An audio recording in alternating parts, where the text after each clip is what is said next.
2,000. And the people that are in other countries, if you buy a gift, money gun sin. Money gun is 500 coin, which is $2.50. Tẹ́ bá fún mi money gun buy is $2.50 to me. But money gun yẹn $7 lẹ́yìn máa rà bí $10 gan. Yes. Iye tẹ́yìn rà ó pọ̀ ju iye tí TikTok máa fẹ́ mi tẹ́ bá fún mi lọ. So nísìnyí it is share well with us yẹn kọ́ la fẹ́ sọ. Mr. Kọ́ládé Adéọlá Erasa. So iléeṣẹ́ Landness Homes and Properties. Mr. Geshinwaye Ṣẹ́gun ẹ káàbọ̀ sà. Iléeṣẹ́ Landness Homes and Properties ká tó bẹ̀rẹ̀ ètò wa mo fẹ́ rán wa létí iléeṣẹ́ yẹn tá a bá ń sọ̀rọ̀ nípa iléeṣẹ́ tá a ti lè ralẹ̀ tó fọkàn balẹ̀ tí kì í ṣe ilẹ̀ jìbìtì. Ilẹ̀ tó ṣe pé kì í ṣe dandan ni ká sáré kówó wálẹ̀ kan náà. Tá a bá ní àmọ́ǹtì kékeré a lè kó wá ká dẹ́pọ́sìtì ẹ̀. Iléeṣẹ́ tó sọ pé tá a bá ti ralẹ̀ wa báyìí wọ́n ṣèmí data location kì í sàn iléeṣẹ́ tá a ralẹ̀ tán tá a ralẹ̀ lọ́dún yìí tí ọmọ pé bí ọdún 2 àbọ̀dún 3 kó tó di pé wọ́n fún à ń lẹ̀ wa kò sí yẹn nílé iṣẹ́ Landness Homes and Properties. Tẹ́ bá ti ra lẹ́yìn náà ni wọ́n allocate ilẹ̀ yín fún yín. Ìrọ̀rùn ló bá dé gbogbo sí ọ̀vọ̀ gbogbo àrọ̀vọ̀ gbogbo ẹ̀ nílẹ̀ wọ́n ní nílé iṣẹ́ Landness Homes and Properties. Bákan náà ẹ máa ní register survey in your name. Ṣé mọ̀ pé normal tá a bá ra lẹ̀ àwa látúnṣe ìwòwò tá ìyá plan survey and plan gbogbo yẹn ti wà nílé iṣẹ́ Landness Homes and Properties. Kò sí extra charges fún corner piece. Tẹ́ bá ti rà fúnra wọn náà wọ́n ti fi corner piece sí. Ìgbà tá a lọ Ìbàdàn October last year gbogbo ọ̀dọ́ ológun ẹrú gbogbo ilẹ̀ tá a lọ advertising gbogbo ilẹ̀ náà ti rà tán yányán. So wọ́n ti já another brand new package of ilẹ̀ ẹjọ́ gbogbo àwa tá a kówó pamọ́ báńkì ẹjẹ́ á kó owó wa ká wá fi ra lẹ̀. Real estate is one of the best investment téèyàn lè ṣe lákòókò, is one of the money ritual of our time. Real estate ẹjọ́ ẹ jẹ́ kí ara lẹ̀ ilẹ̀ wà ní Sidanes City ní Mọ́níyà ní Ìbàdàn Mọ́níyà Ìbàdàn Ayélàgbé area àwọn new developing area ní Mọ́níyà ni mo ní bàbá kan tán pè mí tán ní Ìbàdàn làwọn ń gbé ibo ní jẹ́ Ayélàgbé àwọn ọmọ gbogbo Mọ́níyà yányán àwọn ò mọ Ayélàgbé mo ní Ayélàgbé is a developed area tó jẹ́ pé developing area rather tó jẹ́ pé gbogbo ẹ̀ báyìí development ti débẹ̀. Iléeṣẹ́ Landness Homes and Properties náà lọ́lọ́ ń lò láti lalẹ̀ dé gbogbo àwọn area yẹn ní Mọ́níyà ní Ìbàdàn ní register survey ti wà fún lẹ́yìn 300 square meter ń bẹ is 1,80,000 1,80,000. Wọ́n dẹ̀ ní ká san initial deposit of 200,000 tá a bá san initial deposit of 200,000 wọ́n 300 square meter wà fún wa á dẹ̀ spread the payment wa fún oṣù 6. Ìrọ̀rùn ló bá dé wọn ní dandan láì lọ kó gbogbo ẹ̀ wá. 500 square meter ń bẹ is 1.8 million naira. Ìyẹn 500,000 initial deposit ni. Then 3,000 square meter ń bẹ is 10.8 million naira. Bákan náà ilẹ̀ wà ní along Ìṣẹ̀yìn Ògbómọ̀ṣọ́ ní Next Farm City along Ìṣẹ̀yìn Ògbómọ̀ṣọ́ expressway ní Ọ̀yọ́ state. Next Farm City ni ó wà along Ìṣẹ̀yìn Ògbómọ̀ṣọ́ road yẹn expressway yẹn ibẹ̀ ló wà. 500 square meter ń bẹ yẹn is 600,000 naira 600k òní 500 square meter yẹn is more or less a plot àbí òye wa ní ìsìn 600,000 ni ẹ dẹ̀ lè san 200,000 initial deposit. This one is so easy. Ẹ lè san 200,000 naira initial deposit ẹ dẹ̀ máa spread payment yín fún oṣù 6 ní Ògbómọ̀ṣọ́ express Ìṣẹ̀yìn Ògbómọ̀ṣọ́ expressway yẹn. 1,500 square meter ń bẹ is 1.8 million naira 500,000 initial deposit àbí òye wa wọ́n ní their structural their infrastructure yes there are infrastructure like road and electricity bẹ́ẹ̀ ni. And you know that tá àwọn èèyàn bá ti ń dé sí àdúgbò definitely development máa ṣẹlẹ̀ ń bẹ̀. Ìgbà ológun ẹrú ní Ìbàdàn nígbà yẹn mo gbogbo àwọn area yẹn fáyìn àwọn èèyàn ti ń gbé bẹ̀ as much as táwọn èèyàn ti ń gbé bẹ̀ infrastructure ti ń dé is very close to market gbogbo àwọn ibẹ̀ yẹn ló tiẹ̀ ti tán. So gbogbo tí mò ń kà jáde fún wa ibẹ̀ nílẹ̀ ṣì kù sí tí mo fẹ́ ká jẹ àǹfààní rẹ̀.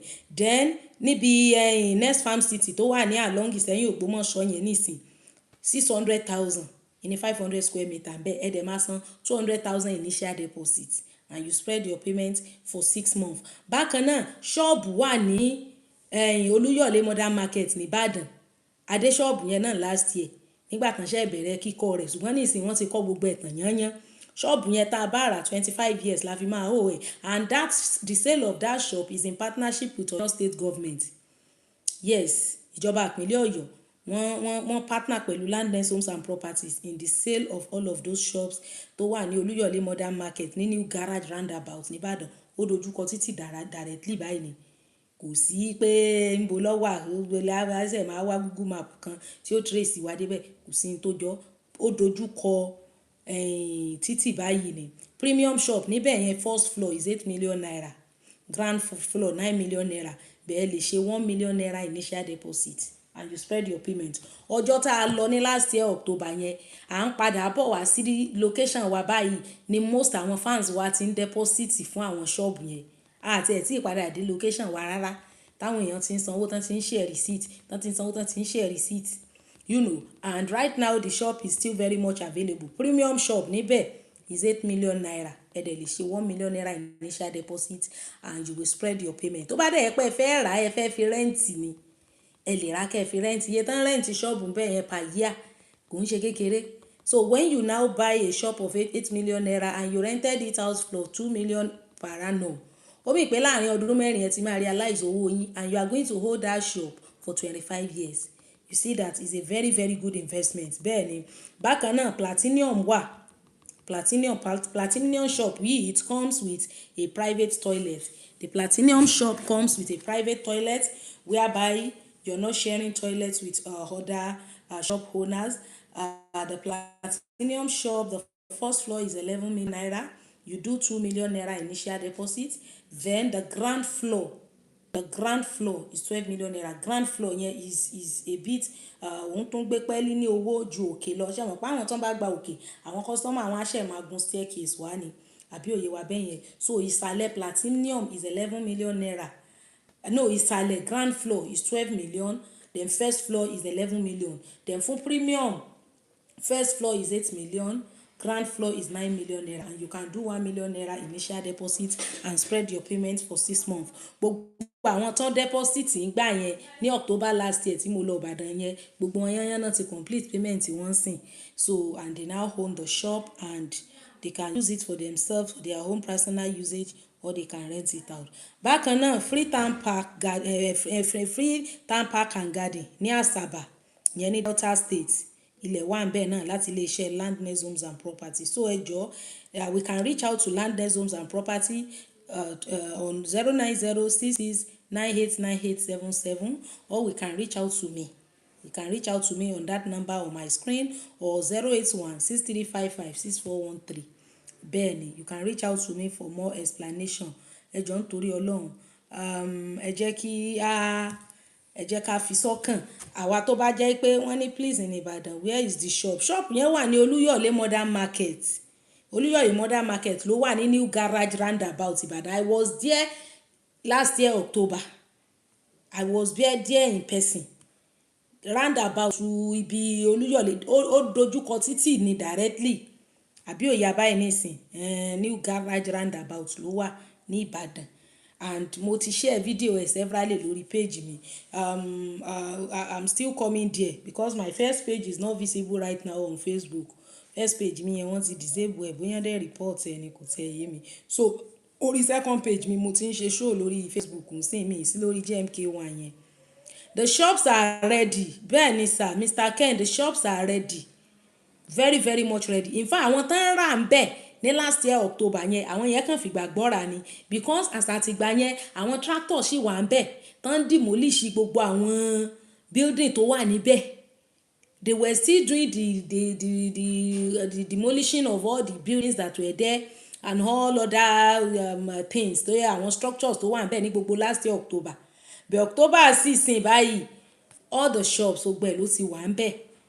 Is on my page. The video is on my page, and you can also reach out to me on that number on your screen for more explanation. So àwọn shop yẹn ti ready, and you don't have to come and pay it once. If you have 1 million naira, you can pay as deposit. Your shop will be given to you, then you can spread your payment. And most àwọn fans wa tán wà ní diaspora, ìbẹ̀rù pé kí wọ́n mọ̀ bọ́ sọ́wọ́ fake ní mọ́ bá wọn lẹ́rù, kì í ṣe wípé àti acquire property ni kò sí. They have the money to acquire property, but they are thinking of káwọn ọmọ lọ́bọ̀ ẹ̀dẹ̀mọ̀. Ìpolówó táwọn bá gbé wá sórí page wa confirm ní apá zero. Àwa òun hèrà tí ò lọ́mọ nú lórí page wa. Every advert that we bring here, is confirmed. And we have been saying this, land, next, homes and property, we are not the only one advertising for them. A lot of platforms that are big blogs advertising for them because they are authentic. And even tá a bá ti wo gbogbo ẹ̀yẹn, tẹ́ bá wo ti bí next farm city tó wà ní Ìṣẹ̀yìn Ògbómọ̀ṣọ́ expressway yẹn, ìyẹn rọjú is 600k per plot, ẹ dẹ̀ máa deposit 200,000. I'm telling you. And when you deposit, they give you your land, they give you all the documents, everything, and you spread your payment. Títí tẹ́ fi san tán, bí ìgbìyànjú bá ń dájọ́ ni. Willow Stair, good afternoon on YouTube. So iléeṣẹ́ land next home nìyẹn. Then iléeṣẹ́ Lila Caps Nigeria Limited, àwa tá a bá nílò herbal mixture fún ìtọ́jú ara wa, pàápàá jùlọ àwọn obìnrin tí wọ́n bá ní challenges nípa oyún níní, àwọn míì wà tí wọ́n máa ń ní ẹ̀dà, àwọn míì wà tí wọ́n máa ń ní miscarriage, àwọn míì wà tí wọ́n ò tiẹ̀ lóyún, àwọn míì wà tí wọ́n ní infection. Tẹ́ bá ní anything tó ń affect yín nínú ara, ẹ já kàn sí iléeṣẹ́ Lila Caps Nigeria Limited. Àwọn máa ń ṣe consultation. When you do consultation, you explain what is wrong with you. Iná wọn máa fi mọ the variety of herbs or herbal mixture tán máa fún yín. And iléeṣẹ́ téèyàn lè fọwọ́ ẹ̀ sọ̀yà ní Lila Caps Nigeria Limited. Àwọn náà ti wà lórí page wa tipẹ́tipẹ́, and most of the people that have patronized them, they have good testimony. Bẹ́ẹ̀ ni ẹ já kàn sí wọn 081-5940-5621 081-5940-5621 iléeṣẹ́ Lila Caps Nigeria Limited ni. Bẹ́ẹ̀ ni àwọn iléeṣẹ́ tí NAFDAC tó ti approve wọn pé product and services wọn is very very good for health and is very very effective.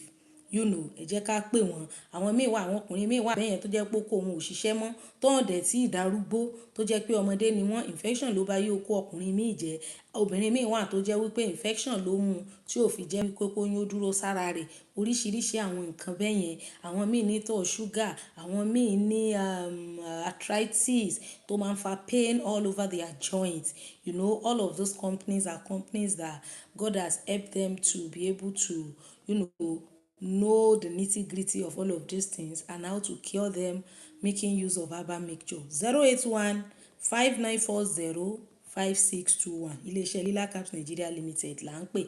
Bákan náà, O-level and content creation school wa, O-level school wa tá à ń ṣe is strictly for science students alone. Ó wà for science students. Àwọn ọmọ wa tán bá ń prepare fún NECO, JAMB and WAEC tó ń jẹ́ science student tó yẹ pé physics, chemistry, biology, math and English ní subject combination wọn, ẹ jẹ́ kí á enroll wọn. Yes, personally I'm the owner of that online academy. Wọ́n ní your WhatsApp number, ẹ jẹ́ n bá yín type ẹ̀ síbí. I'm the owner of that academy, and there are some of their subjects that I take by myself. 6413 àbí òye wa bẹ́ẹ̀. Mr. Ken, nọ́mbà mi nìyẹn, WhatsApp line mi nìyẹn 081-6355-6413. O-level student, O-level online academy wa. Let us enroll our children, especially àwọn tó ń prepare fún WAEC, NECO and JAMB. Yàtọ̀ fún wípé all these things is meant to help them in their exam, for them to pass. It will still help them when they get to university. Somebody was telling me that àwọn tutorial yẹn wọ́n máa ń ṣe pọ́n mọ́ wọn máa ń pamper àwọn bẹ́ẹ̀ ni kinní kan àwọn èèyàn lè má fẹ́ enroll for online. Mo ní I don't believe in pampering students. Once a student understand what you are teaching him or her, the student will know. A lot of students, they just read to pass. They don't read to know. It's better to know what you are reading. Even if that particular thing does not come out in exam, the little one that comes out in exam, you use it to pass your exam. The remaining one that is left in you, you take it to the university. That's why you see people, they have a lot of distinctions in their O-level, but they get to university, they cannot cope. Because the one they have in O-level, they cannot defend it. The children will learn, they will know, they will pass their exam, and they will carry that knowledge even into the university. We all know that 100 level Latin build the GP.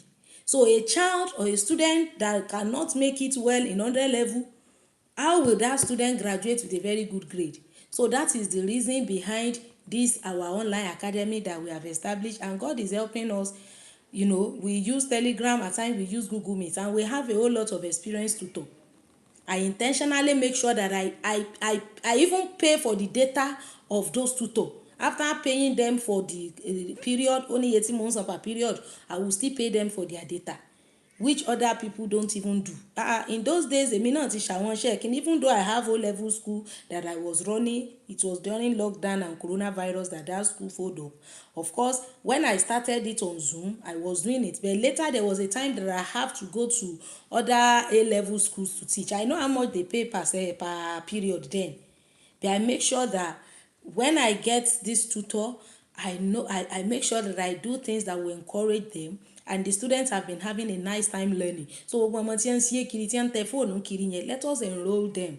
How much are we charging per month? And they will do the 5 subjects completely: math, English, physics, chemistry, biology. We already have timetable for it, and all of those things are things that help students to perform well in their academics. So you can enroll them as well. You can contact me through my WhatsApp. And again, we also have content creation school for those who want to learn how to make use of their talent online, how to create content, how to build their page, even up to monetization stage, how to manage their page and all of that. That is what we do in our content creation tutorial. All of those things are just online. We have them on Telegram, and God has been faithful. TikTok, guys, if you look at my back, you will see my white marker board there. I don't know, okay, I'm on Facebook share tiri. That's my board. That's my whiteboard with the tripod stand and the ring glass. I'm on YouTube, Mari, okay. The YouTube guys can see, can you see? So I've had several classes today. If you want, please let us enroll. At the same time, we do adult education for the elderly people. Àwọn tán ti wà elderly, tán ti dàgbà. They just want to learn how to speak good English, how to read and write, and even in public speaking. There are some people that they have enrolled their wives, even their children, and there are some elderly people that enroll themselves for that adult school. Àwọn yẹn, we don't merge them together. Personally, I take them by myself. And there are some that I have to go and start from the alphabet level for them. Àwọn àgbàlagbà. And they are so receptive. Me merge one papọ̀ because different level. There are some people that they can actually speak good English, but they want to learn how to write it down, how to learn public speaking, how to improve in their vocabulary and spoken English. Yeah, in fact, there's one grandma that enrolled, and she has been so consistent. I was so surprised, but the grandma here enrolled, I was thinking that probably she might not be having time. Tó bá ti ń tó time báyìí, she's already in the class.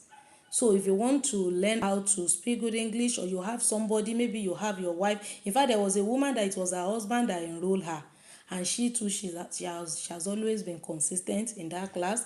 So we take them through the grammar, vocabulary, lexis and structures, then the parts of speech, sentence construction, and all of that. And you will, in fact, in few months time, you'll be able to write the correct English and speak rightly as well. So we run that in our online academy, and God has been helping us. So those are the advertisements that we have for now. If we have any question, we can ask, and everybody knows my WhatsApp line, so you can reach out to me on WhatsApp. So that is for advertisement. Now, after the way we do on our Friday chat, tá bá ti parí àwọn advert wa, and I'm also using this medium to tell us that if we have business that we do and we want to advertise, we can bring it. Ẹ jẹ́ á gbé àwọn ìpolówó ọjà wa bá wa. I'm going to, when you come to my WhatsApp, I will send you my price, how much I charge, and all of that. Then when you subscribe, we add your advert to our own advert, and you will see massive sales. Àwa báyìí, àwa kì í ṣe apàtẹ́mọ́tà lọ́dọ̀ títí wa. We have always, God has been helping us. It is not by our power or by our might, it is by the grace of God. So gbogbo ọjà tá a bá polówó ní ọ̀dọ̀ tiwa báyìí, àwọn ọjà yẹn ìtó tà rárá, wọn ìtó tà, torí wọ́n máa bo gbogbo àwọn ọjà wọn yẹn wìtìwìtì ni. So God has been helping us. So God has been helping us. So now let's go to Madam Ajike, kódà mo ṣe ní mẹ́sẹ̀gì yín gan ni pé I'm live, torí mi lo fóònù eléyìí, ṣé mọ̀ pé fóònù yìí mo máa ń lò fún first page mi, the first page yẹn wọ́n ti disable ẹ̀. So this particular phone is free. So right now I'm mounting 3 devices. So a ti parí advert tó wà lọ́wọ́ wa for now. Now let's go to gbogbo àwọn ọ̀rọ̀ tá a sọ ní orí page wa. A ní parí advert o, a mọ̀ sí polówó lọ náà ni o títí láíláí o. So fídíò yẹn mo gbé sórí Facebook, mi níbi tí máa ń burúkú yẹn ọmọ kan ń kiri iṣu ó dẹ̀ ń kiri ànàmọ́ ó sì lọ bọ́mọ bóun fẹ́ rànàmọ́ lórí ẹ̀ ní wá ń tòsí ọmọ kékeré bọ̀dá kan ló wá rí wọn lókè òun ní wá ń fídíò wọn gbogbo bí ṣe ń nawọ́ mú kinní tí nawọ́ mú ànàmọ́ kí ọwọ́ rẹ̀ kó lè mọ kan àyà ọmọ yẹn ọmọ kékeré ni o bí ọmọ tó ṣe ń get to the stage of puberty adolescence a very young girl bọ̀dá yẹn wá sọ̀kalẹ̀ látòkè wọ́n wá bá pé kí ni nǹkan tẹ́ ń sọ fọ́mọ yẹn òun ò san kankan fún òun kàn fẹ́ ra nǹkan ní wọ́n á ṣàwáwí náà bá ní látìgbà tẹ́ ti ń tòsí ọmọ yìí làwọn ti ń fídíò yín náà bá bọ ọmọ kí náà sọ fún ọ wọ́n sọ pé sóun ó fà wọn òun á lóun ò lè fẹ́ yín ẹ ti dàgbà náà bá ní àwọn ò dàgbà wọ́n sì ń mọ mú aláwọn ọkùnrin mi ò ní ojú tì àwọn ọkùnrin olókoòkò mẹ́bí nínú society ó yẹ kí wọ́n rè kún ọ fún Boko Haram ni Ọlọ́run bá ń gbọ́ bandits ló yẹ wọ́n kún ọ fún nígbà tí ọmọ ń kiri ọjà tó múra tó ń tòsí irú ọmọ bóyá lọmọ gbogbo èjì ọmọ bóyá bíi 10 years ni lọmọ tí ṣẹ̀ṣẹ̀ ń grow nínú ìrìn àjò ayé as a matter of fact mo like nǹkan tí bọ̀dá yẹn ṣe the brother videoed him where he was toasting the girl telling the girl this is a grown up man bàbá ni o tó ti dàgbà kí ni yẹn ń bẹ lórí page mi lórí Facebook jẹ́jẹ́ lọmọ ń kiri ọjà lọ tó wá ní sọmọ ọ̀fìọ́ ọmọ ródóródó pedophile ni máa yẹn tí ìbá wá ṣe pé máà tó rí yẹn ó wá fídíò rẹ̀ ó wá sọ̀kalẹ̀ wá kò bá dìnnà ìkànlẹ̀ ní yányán pé òun ò tó sí ọmọ òun ò sọ nǹkan kan fọ́mọ èló wọn ń mórókùn ń dí akádélébọ̀ ọmọ rà rìn wọ́ọ̀dì èló wọn ń fẹ́ yàwó bí ọ̀pọ̀lọpọ̀ ọkùnrin míì àti fẹ́ yàwó àti tọ́jú ìyàwó ó ní ọ́lá wọ́n máa wá àwọn ọmọ ọdún kan àwọn ọmọ ọdún méjì tí wọ́n bàlàyé jẹ́ kiri inú society gbogbo orú nǹkan báwọn ò sùn ọ̀kọ̀dá rárá ìsóso irritating ọmọ yẹn dẹ̀ ń kiri ọjà gbogbo ọjà tí wọ́n gbélé lórí gan-an ìwọ̀nba ní o sì wá mọ́mọ́ ọlọ́mọ o sì wá ń lọ ọmọ tó ṣe pé very small child tó yẹ kó jẹ́ kí wọ́n gan kó protect ọmọ so ẹjọ́ nítorí ọlọ́run ẹ jẹ́ á máa sọ àwọn èèyàn fọmọ tì níbi táyé lajú dé yìí ní ìsìn ọ̀nkú kan bọ̀dá kan kò ṣeé fi ọmọ tì kó ta wa ìmọ̀ ó lọ sọ fóun pé àwọn níyàwó sóun ó fà wọn tó bá wá yá ní ìsìn tírú ọmọ yẹn tírú bọ̀dáhùn tó lọ tan rú ọmọ ìyàwó rẹ̀ wà gbẹ́nu ókè yọmọ pọmọ ní oníṣekúṣe ọkọ tiẹ̀ tó yọ olókoòkò mẹ́bí tí òmòbò kan láì dó tí òmòbì kan láì tó kó bọ̀ ò lè bí léèrè question tàbí tọmọ yẹn tó bá jọmọ tó ti jẹ́ adult tó ti yọrùn òkè díẹ̀ tí ń tajà ẹ̀ jẹ́jẹ́ ló ń tajà rẹ̀ tọkọ rẹ̀ wá bá tó wá ń tòsí ẹ̀ tó ń fìlọ̀kulọ̀ lò tíyẹn wá tẹ̀lé ẹ wà dé wà sẹnu yánmọ bí àṣírò àgádágodo ẹ náà kan gbẹkàn mi ẹ fẹnu fẹ̀rẹ̀gẹ̀dẹ̀ káwọn ọkọ bú tẹ́ gbé sínú ilé tí wọ́n ní self control ẹ lè bá ń sọ̀rọ̀ ẹ lè bí ẹ léèrè ọ̀rọ̀ ẹni a lè bájà náà ẹni a lè dámú náà lámọ́ lẹ́ẹ̀dì mọ́ ẹjọ́ nítorí Ọlọ́run gbogbo ọkùnrin tí ọba ti lè sóko rẹ̀ lókùn láyé tá a wà yìí wọ́n rè mọ́ kún fún báńdíìtì ni kẹ́ ẹ kú òun society jẹ́jẹ́ lọmọ ń kiri ọjà tí kò pè yín ẹ̀yin lẹ pé tẹ́ ẹ lẹ́rajà lọ́rẹ̀ in fact bọ̀dá tó tiẹ̀ fídíò wọn yẹn mo tiẹ̀ láìkì nǹkan tí bọ̀dá yẹn ṣe torí tí ọba fídíò wọn ni yóò deny ìgbà tó dẹ̀ rí pé ó ti fẹ́ mọ́ fọwọ́ tẹ ọmọ ńlá ló ṣe táré sọ̀kalẹ̀ torí òkè báyìí ni tẹ́ bá wo fídíò yẹn ẹ rí wípé the camera was directed downward the brother ó wá sọ pé láti àárọ̀ tẹ́ tí ń bọ́ ọmọ irunjọ́ wèrè lòun ti ń fídíò yín láti òkè kí ni tẹ́ ń sọ fọ́mọ irú àwọn èèyàn tí wọ́n mọ́ láìkì inú society nìyẹn very tó wà very conscious tó bá jẹ́ lómi yóò gbójú kó a ní kí kúkú sọ ọmọ òun a ní bóyá ọmọ náà kú ti ń rìnrìn àrè tẹ́lẹ̀ and there is one thing in this society ní wípé ní tó má ti ní pé ẹnìkan bóyá ó ti bímọ rí àbí bóyá ó ti fẹ́yàn kan rí other people will be using that as an avenue láti mọ abuse ọmọ yẹn the fact that a child has been exposed to early immorality gan should be a concern for us in the first place it should be a concern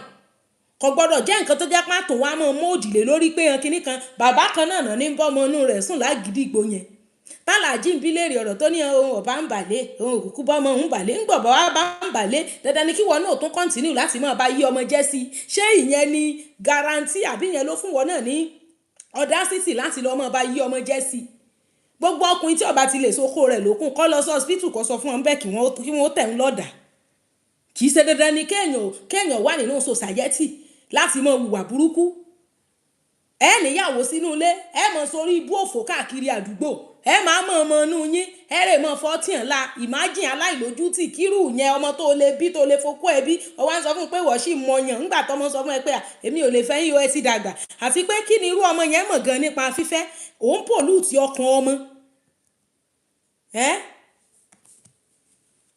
wá lóun sì mọyàn aláìlójútì wọ́n ní àbí kí wọ́n máa tẹ̀ wọ́n lọ́dàá kí oko má ṣiṣẹ́ mọ́ bẹ́ẹ̀ ni ìsídà kí ó kún wọn fún Boko Haram bandits àbí kí wọ́n tìyàn lọ́dàá ìkànnù méjèèjì náà máa ṣe fún wọn àbẹ́ ìwo nìranù kọ́bì ọmọ lè rán mọ́ ń sẹ́ ládùúgbò pé sí abára nǹkan wá ń bẹ̀rùn sí abára gbá wá ń bẹ̀rùn kẹ́rù ọmọ bòbí pé tí ò ti ní pàdé ọ̀bọ̀dọ̀ òfò kan lọ́nà irú nǹkan báwọn nǹkan tí ó yẹ kó máa ṣẹlẹ̀ nínú society ni so tá bá ti dé interactive section we will talk about it more so a sọ yẹn then a sọ̀rọ̀ nípa then mo post fídíò mọ́ mi Juliana wọ́n ní ẹnìkan ló ń fẹ́ ṣe matchmaking ẹ̀sùn mọ̀ pé wọ́n máa ṣe matchmaking lórí péèjì tiwọn ni wọ́n bá ní ẹni yẹn ti ọkọ̀ wá báwọn láti February nígbà tí consultation fee àwọn tó ti jẹ́ owó díẹ̀ nígbà tó di April tá a wà yìí owó wọn ti gbé pẹ́ẹ́lí ju iye tán gbà tẹ́lẹ̀ lọ ó ti wá mọ̀ ó wá sáré lọ san 10,000 naira ẹ dákun sí 10,000 naira lówó ẹ mọ iye data tá à ń burn on daily basis láwa tá a láǹ create content ń gbọ́ sáà sanwó òun lọ́ba wá bọ̀n gbogbo èbú tó bú wọn ṣàgbé sórí fídíò yẹn ó ní tọ́kátìfù làwọn ó láwọn èso ń gbàgbọ́ gan ó ṣàbù wọn rẹpẹtẹ síbẹ̀ mọ́mí Juliana wá ó ní òun níyàn lábúrọ́dù òun láwọn èèyàn ìgbà kan àwo kan ṣé ẹ rí àwọn èèyàn tẹ́ ẹ̀ bá mọ̀ fún wọn ní èsì ọ̀rọ̀ wọ́n máa rò pé wọ́n mọ̀ ọ̀rọ̀ sọ ni tá a bá kọ́kọ́ mú olóhùn ti widow for 15 years tá a bá kọ́kọ́ mú lábala wípé ọwọ́ abáyàn kọ̀ wá bọ́ ọwá ọkọ tọkọ bá dùn rí sòtí ní rọ́kọ lẹ́yìn 15 years tọ́kù ẹ kú èèyàn kan wà tó ṣe pé ìtẹ́ ẹ bá fẹ́ sọ̀rọ̀ sí ẹ jókòó ẹ fọ ẹ relax ẹ fọkàn balẹ̀ ni lẹ́ẹ̀ máa to ọ̀ràn sí ẹ láti ọmọ wọlé the moment mo ti rí fídíò yẹn ó ní mo sì pé mọ́mí Juliana tí mo sọ fún wọn wípé this matchmaker of 18 ẹ má ṣe mọ́ èmi gan tó ṣe pé ẹ lérò tó mi kí lé tí mi ò ṣe ní because number one ṣe rí àwọn tẹ́ ẹ̀ matchmaking yìí ọkàn wọn ò kí ń connect àwọn ọkùnrin míì má bìlífù pé obìnrin táwọn bá fẹ́ true matchmaking kò ń ṣe obìnrin tí ó responsible then ọkàn wọn kò kí ń sí natural love and connection yẹn kò sí nǹkan tó dàbí kéèyàn méjì ríra wọn fúnra wọn kí wọ́n fẹ́ràn ara wọn kí wọ́n fẹ́ra wọn fine natural way of doing things wà pé bọ́lọ̀ ń ṣe kọ́ pé ká máa ṣe but other ways yẹn exception nìyẹn ẹ wọ àwọn tó ń bímọ through IVF through surrogacy the natural way pé ká bára wa sùn ká lóyún ká bímọ lọ́lọ́run fi ní ká mọ̀ bímọ bẹ́ẹ̀ àwọn tán bá lè bímọ through ọ̀nà yẹn náà ṣe IVF sọ kò ń dẹ́ ṣe gbogbo ẹ̀ ló máa ń work bẹ́ẹ̀ náà ni pé èèyàn méjì ríra wọn wọ́n fẹ́ra wọn ẹni tí ò bá wá marry through channel yẹn ló ṣẹ̀ wá wò pé òkè bóyá àwọn tó bá ní àwọn traffic tán ní àwọn èèyàn tán ní platform obìnrin lè wá síbẹ̀ pọ́n ní ìdí ọkọ ọkùnrin lè wá síbẹ̀ ẹni tó bá ní interest I have to tell mommy Juliana that all these things number one it will stress you number two it does not always work then number three zina immorality làwọn míì máa ń padà ń gbẹ̀yìn fi kíní yẹn ṣe ní nǹkan tó jẹ́ ìrira tọ́lọ́run láìkì kò sí bá ṣe porí ajá tá ní porí kòkò tá a fi ṣe tẹ́ bá connect èèyàn méjì pọ̀ tí náà ó máa rí ara àwọn tí wọ́n padà máa rí tó ṣe pé zina wọ́n ń ṣe bó o ní ẹ̀rí ọkàn èèyàn ó ṣe rí pé ìwọ ló dẹ̀ combine wọn together so all of those things lèmi ò ṣe but right now tẹ́ bá wá gbọ́ behaviour àwọn èèyàn ní wọ́n ń sọ comment ẹ̀ ní mọ́mí gbé sí orí fídíò kan ṣe yìí ó ní send my money is not do or die if you are not a 419 if not I will send your contact to everyone both home and abroad ipa ò rajà ipa ò tà I will print out the teller talkative I notice you talk too much I'm a widow of 15 years ago I will prove in social media and as a collect by trick you are not a Christian I study you orúkọ woman yẹn is Rose Ademoju wọ́n wá ní nígbà táwọn ti rí kọ́mẹ̀ntì ẹ̀ yìí àwọn ti screenshot ẹ̀ ó wá sáré lọ delete ẹ̀ ṣé ẹ rí most ẹ̀yin èèyàn tẹ́ ń gbọ́ wa ní orí cyberspace ẹ mọ̀ fíù pé bóyá nítorí pé èèyàn bá wà careful èèyàn mọ̀ nǹkan téèyàn fẹ́ wí irú rẹ̀ Rose Ademoju yìí nísìn tí n bá fẹ́ analyze kọ́mẹ̀ntì ẹ̀ yìí máa analyse ẹ̀ for number of hours ni màá fi ẹ́ pawó online ni èmi ò ráyè òṣì mọ́mí Juliana àwọn náà ń sojú àánú tán ṣàánú ẹ̀yin èèyàn tán combine yín máwọn èèyàn ẹni tí ò bá rí yàwó fẹ́ natural way bọ́lọ̀ ń ṣe ní àmọ́ fẹ́ yàwó ẹni tí ò rọ́kọ fẹ́ natural way bọ́lọ̀ ń ṣe ní ọmọ fọkọ wàhálà àti ẹ̀ nìyẹn ẹni tó sunkún bá kó bọ́ owó kọ yìí tó ń gan lọ́kọ ni ṣé mọ́mí Juliana máa ń sọ gbogbo challenges tó ṣẹlẹ̀ fún wọn nípa ìrìn àjò ìgbé ayé béèyàn kan ṣe mú ọkọ wọn tó fẹ́ lọ ẹni ọwọ́ sunkún bá gangan lọ́kọ òun náà wá ń wò wípé yes torí condition òun kò ń help àwọn other people. Number one, gbogbo ẹ̀yin tẹ́ ń ṣe matchmaking lórí platform yín báwo lẹ ṣe ní time láti mọ̀ ṣàwọn matchmaking yẹn àwọn tẹ́ ń combine together báwo lẹ ṣe mọ̀ pé wọn kì í ṣonírọ́ ìwọ gan tó combine èèyàn together tán bá ríra wọn tán tán bẹ̀rẹ̀ sí ń hùwà burúkú síra wọn báwo ló ṣe fẹ́ wẹra ẹ mọ́ bó o mọ̀ pé o ní jìbìtì lẹ́ni yẹn orí cyberspace náà la wà táǹtì kan tó ṣe matchmaking fún fẹ́nìkan tí girl yẹn tí bọ̀dá yẹn fún un ní owó pé kó wá bá wọn US tó lọ bá another boyfriend in Canada tí bọ̀dá wa tó wá hold ẹni tó matchmake wọn tó náà jọ ń pín owó ni the guy is in US ó wá send 10 million ìgbà yẹn owó níyì o dollar then was 710 in the black market 710 ni wọ́n ṣe $1 ní black market ìgbà yẹn kẹ́lẹ́ mo bí 10 million ṣe heavy sí ó dẹ̀ send owó sí kó mọ̀ bọ̀ wá bò ní US àṣegẹ́ yẹn ti ní boyfriend kan Canada tí òrówó àti lọ́ọ́ bá bó ṣe gbọ́dọ̀ another boyfriend lọ́n Canada nìyẹn ìyẹn wá ṣe fídíò wá send ẹ̀ sí bọ̀dá yẹn ìyẹn boyfriend ti Canada bọ̀dá wá bu ẹni tó matchmake ẹ̀ pẹ̀lú gẹ́ yẹn sọ pé wọ́n jọ pín owó òun ni kí yẹn bóun gbé 10 million ìyẹn dẹ̀ sọ pé àwọn tóun matchmake wọ́n pọ̀ gan so ò mọ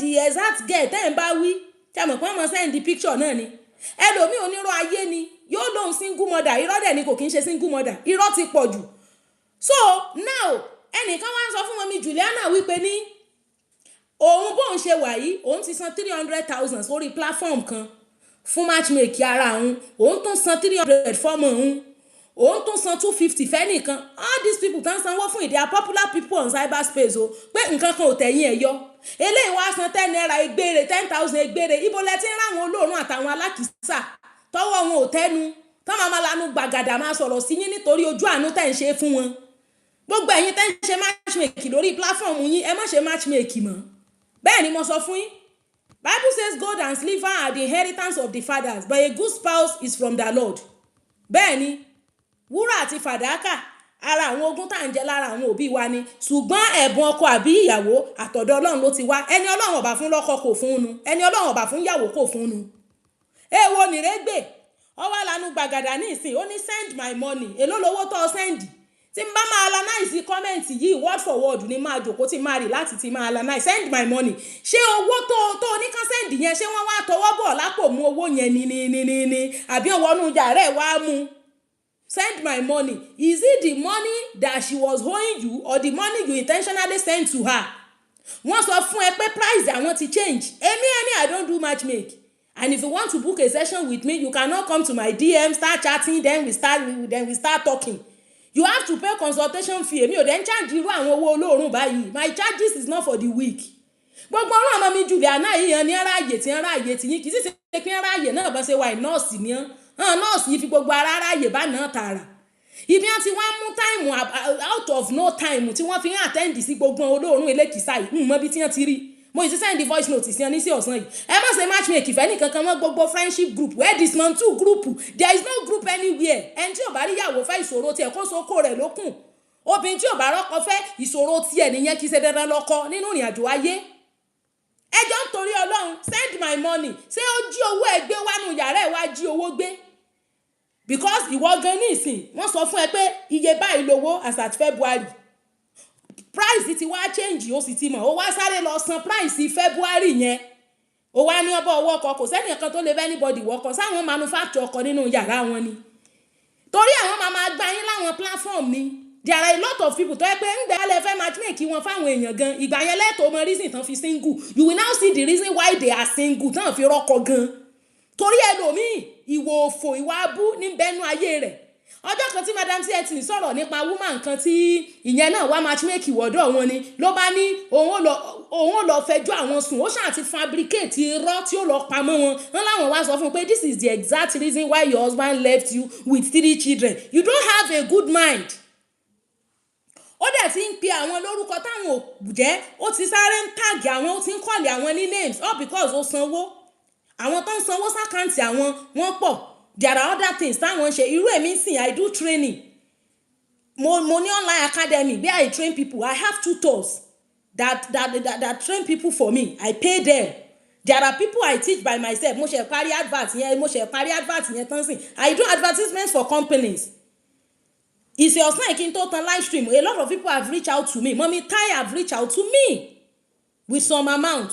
So anybody can pay into the account. You will come and explain yourself and share your receipt on WhatsApp. Èmi mo san yé báyìí o, nǹkan tí mo san fún leléyìí o. People who do training, content creation training, they pay. Èmi ò ń check irú 10,000 olóòrùn yèmi ọmọ tẹ́ fẹ́ fi ṣe mà. Torí kò lè ra data tèmi ó lò láàrin ìjọ kan. Bẹ́ẹ̀ bá ti ń kó olóòrùn jọ, ọ̀rọ̀ olóòrùn náà ni ọmọ sọ sí. Wọ́n wá lọ sanwó nìyẹn. Àwọn ò dẹ̀ mọ̀ pé ó ti sanwó ìyẹn story kì í ṣe tí mọ́mí Juliana yìí o. Àwọn ò dẹ̀ mọ̀ pé ó ti sanwó torí kò ṣe rìsíìtì. Wọ́n ní ló bá wá nu WhatsApp àwọn ló wá send voice note ló wá ṣépè síbẹ̀. Kò sí content creator kankan tó máa jókòó sórí page ẹ̀ tó mọ á máa fìwé pé èèyàn. Fúnra yín lẹ máa wá. Irú eléyìí nísìnyí ó ti wá láti February náà ló ti sunkún wá bọ́n. Ẹkún tó dẹ̀ sun wá yẹn ìgbà yẹn 10,000 làwọn ń gbà. As pé bóyá àwọn ò listen to your explanation. Bó bá lọ oníṣòro ní ìsìn ṣé ń sọ fún ọ pé mi ò ní challenge sí tèmi. Àbí gbogbo training tí mo ṣe sọ́fẹ̀ẹ́ mo ṣe. Gbogbo àwọn professional courses that take yìí will pay heavily for it. You know, so you cannot expect to come to my DM, then you start narrating your problem. Then you can have book for mentorship, mo máa ń sanwó ni. Heavy pay lèmi ń san. Àbọ̀rọ̀ yín mi ò yé yín nísìn. Ọwọ́ amúra. Ọwọ́ sáré lọ delete comment. Kí ló delete? Ẹbí ọlọ́fẹ́ drag wọn ni. Dragging lọ dá làwa gan gbádùn online. Content creator fún àbá tí drag ẹ̀. Iṣẹ́ rẹ̀ ò tí ì lálẹ́ wò, ò tí ì ríṣẹ́ ṣe lórí social media. First page mi tán disable yẹn. Report wọn kan ní wọ́n flag ẹ̀ débẹ̀ ni náà. Wọ́n report ẹ̀ débẹ̀ ni. Tó o bá tí ì ní ọ̀tá online, iṣẹ́ rẹ̀ kò tí ì lálẹ́ wò. Àbí òye báyìí ní ìsìn. Ẹ máa gbọ́ owó olóòórùn owó alákìísà. Ẹni tó lè mọ san 10,000 gan tó ló fẹ́ kẹ́ connect ó mọ̀yàn. Èló lẹ rò pé ń bẹ lákàntì irú ẹni yẹn. Tí ò rí ṣe náà lẹ́fẹ̀ẹ́ connect ẹ̀ mọ̀ tó rò ń gan wà ókè. Àwọn tó ń gba 300,000 tó ń gba 500,000 kó tó ẹ̀ tó di pọ́n gbọ́ ohun tó fẹ́ sọ ń listen sí ẹ lásán ó ti níye tó ọ̀kọ́ tó ń gbowó gidi. Ẹ rí wípé àwọn alákìísà irú Rose Adémojú ìwọ̀n lérè irú platform wọn. Kí lẹ fẹ́ fi 10,000 ṣe? Iye tẹ́ ẹ bá charge náà lọ máa determine irú èèyàn tí wọ́n máa bá yín. Kódà gbogbo advert tá à ń ṣe fún company yẹn tẹ́ ẹ bá ti ń charge owó charge kú charge ìlọkúlò náà wọ́n èèmọ̀ lọ yàn. Send my money is not do or die. Ńgbà tó mọ̀ pé kì í ṣe do or die kí lọ wá lọ bẹ̀ sí. Kì í ṣe do or die ní pé kọ́ ọlọ́kọ. So why did you ṣé wọ́n sọ pé tó bá ṣe kó ṣé wọ́n did she give you option of do or die? Ṣé wọ́n fún ọ ní option do or die ni? Ó múra ó lọ san 10,000. Owó dẹ̀ ti kúrò ní 10,000. Charges àwọn ó ti kúrò ní figure táwọn ń gbà ní February. Ọwọ́ àmọ̀mọ̀ lọ sanwó February ó tún wá ń sọ send by money. Sórí ẹ̀yin kan ò pé ni. Gbogbo orú àwọn rẹ̀ gbé yé mi èrí sí lórí social media. Ẹni tí ọba tẹ́lọ́rùn kan náà tán ganan kọ́ bẹ̀rẹ̀ tiẹ̀ kọ́ gbọ́ ká tiẹ̀ gbọ́n tí ó wì. Ọwọ́ àní is not do or die. Ńgbà tó mọ̀ pé ìṣe do or die kí lọ wá bẹ̀ sí. Gbogbo ẹ̀yin tẹ́ gbé gba matchmaking lórí page yín ẹ má ṣe matchmaking fẹ́ níyàn kan mọ́. Matchmaking ò kí ń work ìzìnà náà máa padà ṣe. Ọkùnrin tí a máa ń fẹ́ yàwó through matchmaking wọ́n yìí ṣe dáadáa sàn ìyàwó hùn. Go and find out percentage mélòó ni máa ń work nínú gbogbo matchmaking tí èèyàn máa ń ṣe online. Percentage kíni out of 100 mélòó ni máa ń lead to marriage ń bẹ̀. Bó bá lead to marriage gan ìgbà wo marriage fi máa ń túká they will not post their failure. Àwọn tí wọ́n ríra wọn tí wọ́n fẹ́ràn ara wọn gan ní naturally gan challenges téèyàn face no marriage ṣe kékeré ni. Mr. Digba thank you for the roses. Ẹ má matchmake anybody mọ́. Ọkùnrin tí ó bá lè toast obìnrin fún rẹ̀ kó so kó ẹ̀ lókun. Obìnrin tí ó bá lè jókòó ẹ̀ kó ṣàdúrà sọ́lọ́run kọ́kùnrin ó rí kó wá fẹ́ ìṣòro ìgbésí ayé tiẹ̀ nu. Gbogbo tí wọ́n ṣe matchmake wọn lè sọ pé àwọn ò ní relationship at some point nínú ìrìn àjò ayé wọn. Most wọn ọkùnrin ń wá wọ́n kàn ti wà too selective jù ni. Àwọn ò lè fẹ́ ń tó kúrú àwọn ò lè fẹ́ ń tó ga. Ẹ jẹ́ wọn mú àmọ̀ kí wọ́n mú òdì ọkọ tí wọ́n bá fẹ́ fúnra wọn kí wọ́n rẹra mannequin kí wọ́n fẹ́. Bẹ́ẹ̀ ni àwọn ọkùnrin èèyànra níyànra wípé bóyá èèyàn bá fẹ́ yàwó fúnra wọn náà máa ń fẹ́ yàwó tí wọ́n mú òdì ìyàwó yẹn sí bọ́n bá ṣe fẹ́. èyí tó máa fẹ́ kó wà nù ilé yọ wà nù ilé wọ́n make everything comfortable fún èyí tí ó bá sì mọ ṣiṣẹ́ wọ́n lè bá yọ ṣọ́ọ̀bù ta ọkùnrin fún rẹ̀ ni ó ṣiṣẹ́ tí ó láàgùn tí ó make sure pé ìyàwó òun wà comfortable àwọn obìnrin náà ìfẹ́ ṣe nǹkan kan ọwọ́ alanu gbàgàdà ní ìsìn bí ilẹ̀kùn lé yín ó ní send my money is not do or die how much is the money that you sent n kò tiẹ̀ ní 10,000 mo ní ṣe $10,000 engineer Akanji thank you for the rose mo ní ṣe $10,000 àbí 10,000 million torí mi under ṣe 10,000 naira yìí lè fẹ́ tan kámẹ́rà ní ìsìn kí ni mo fẹ́ ṣe give away kí n máa pín 10,000 gan individually èló ni owó tó san tọ́wádọ́lógún send my money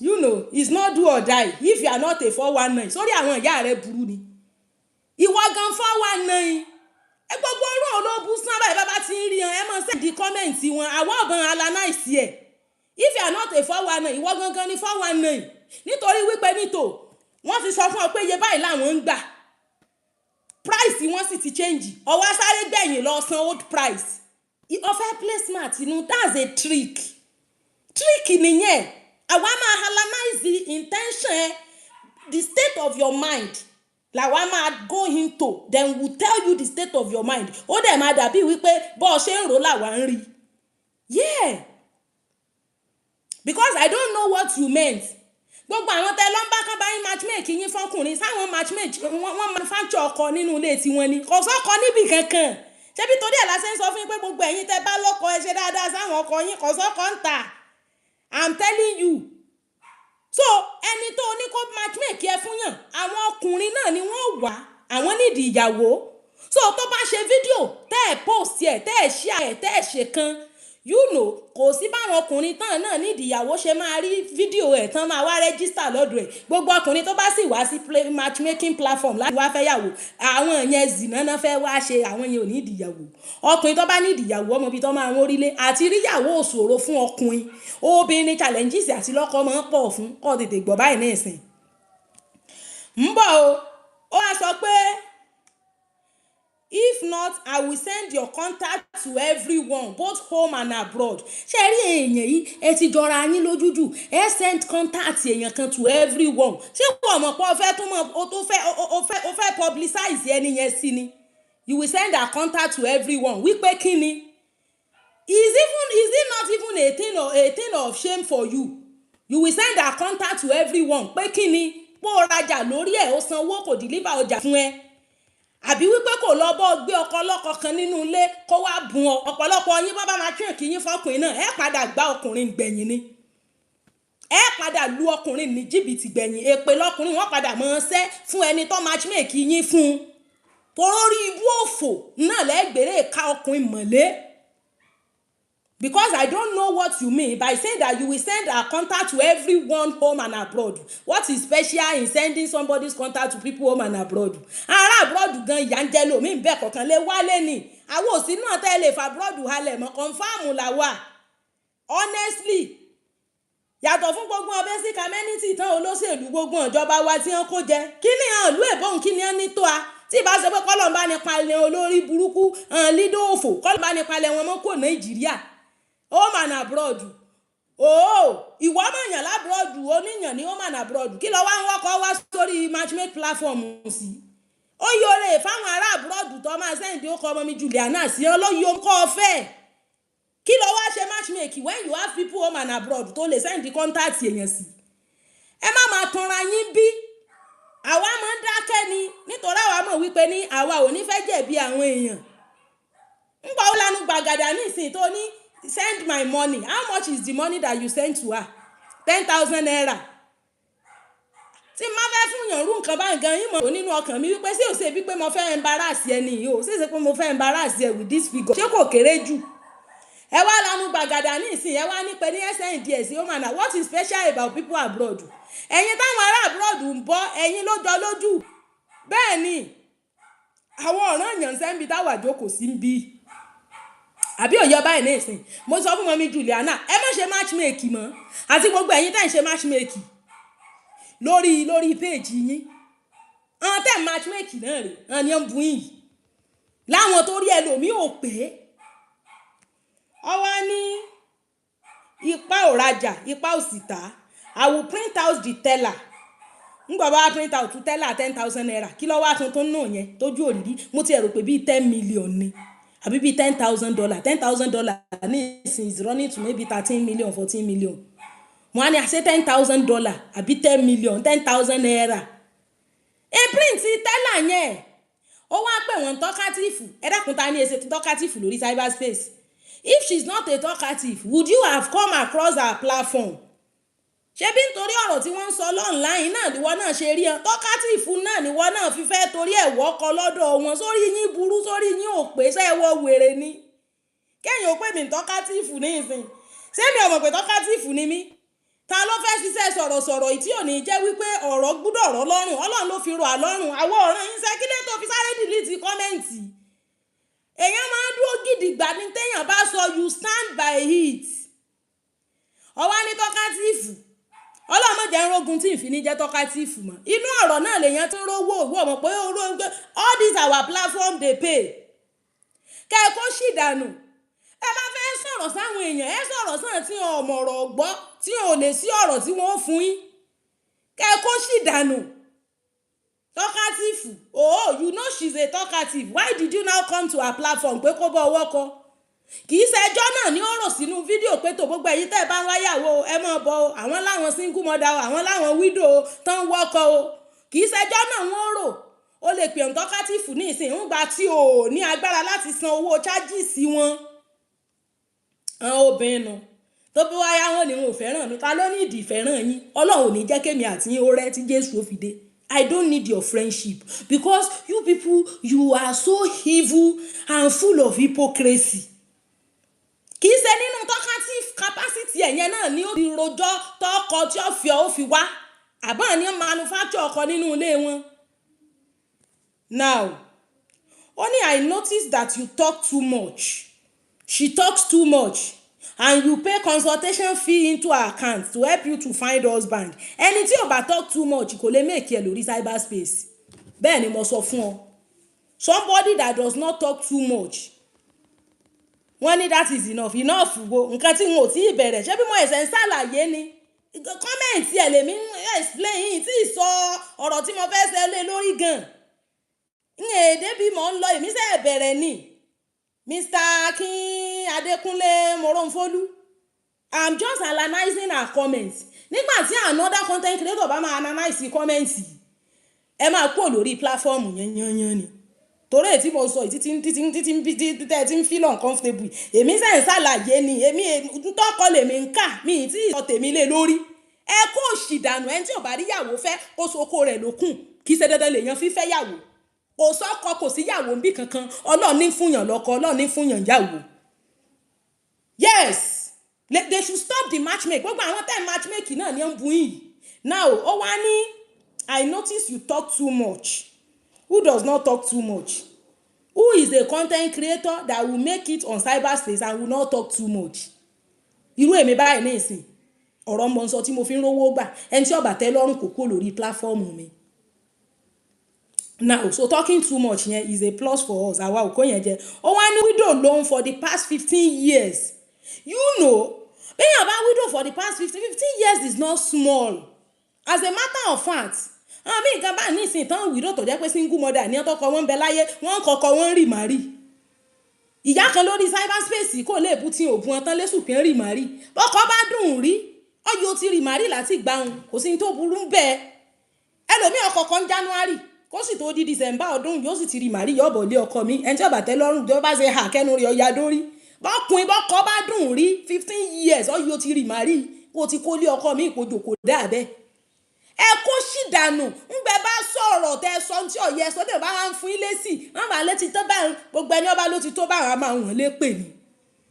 Yes bó bá rọrùn ìwọ náà ó yá wá ìwọ náà come and start content creating come and start talk let us hear you out.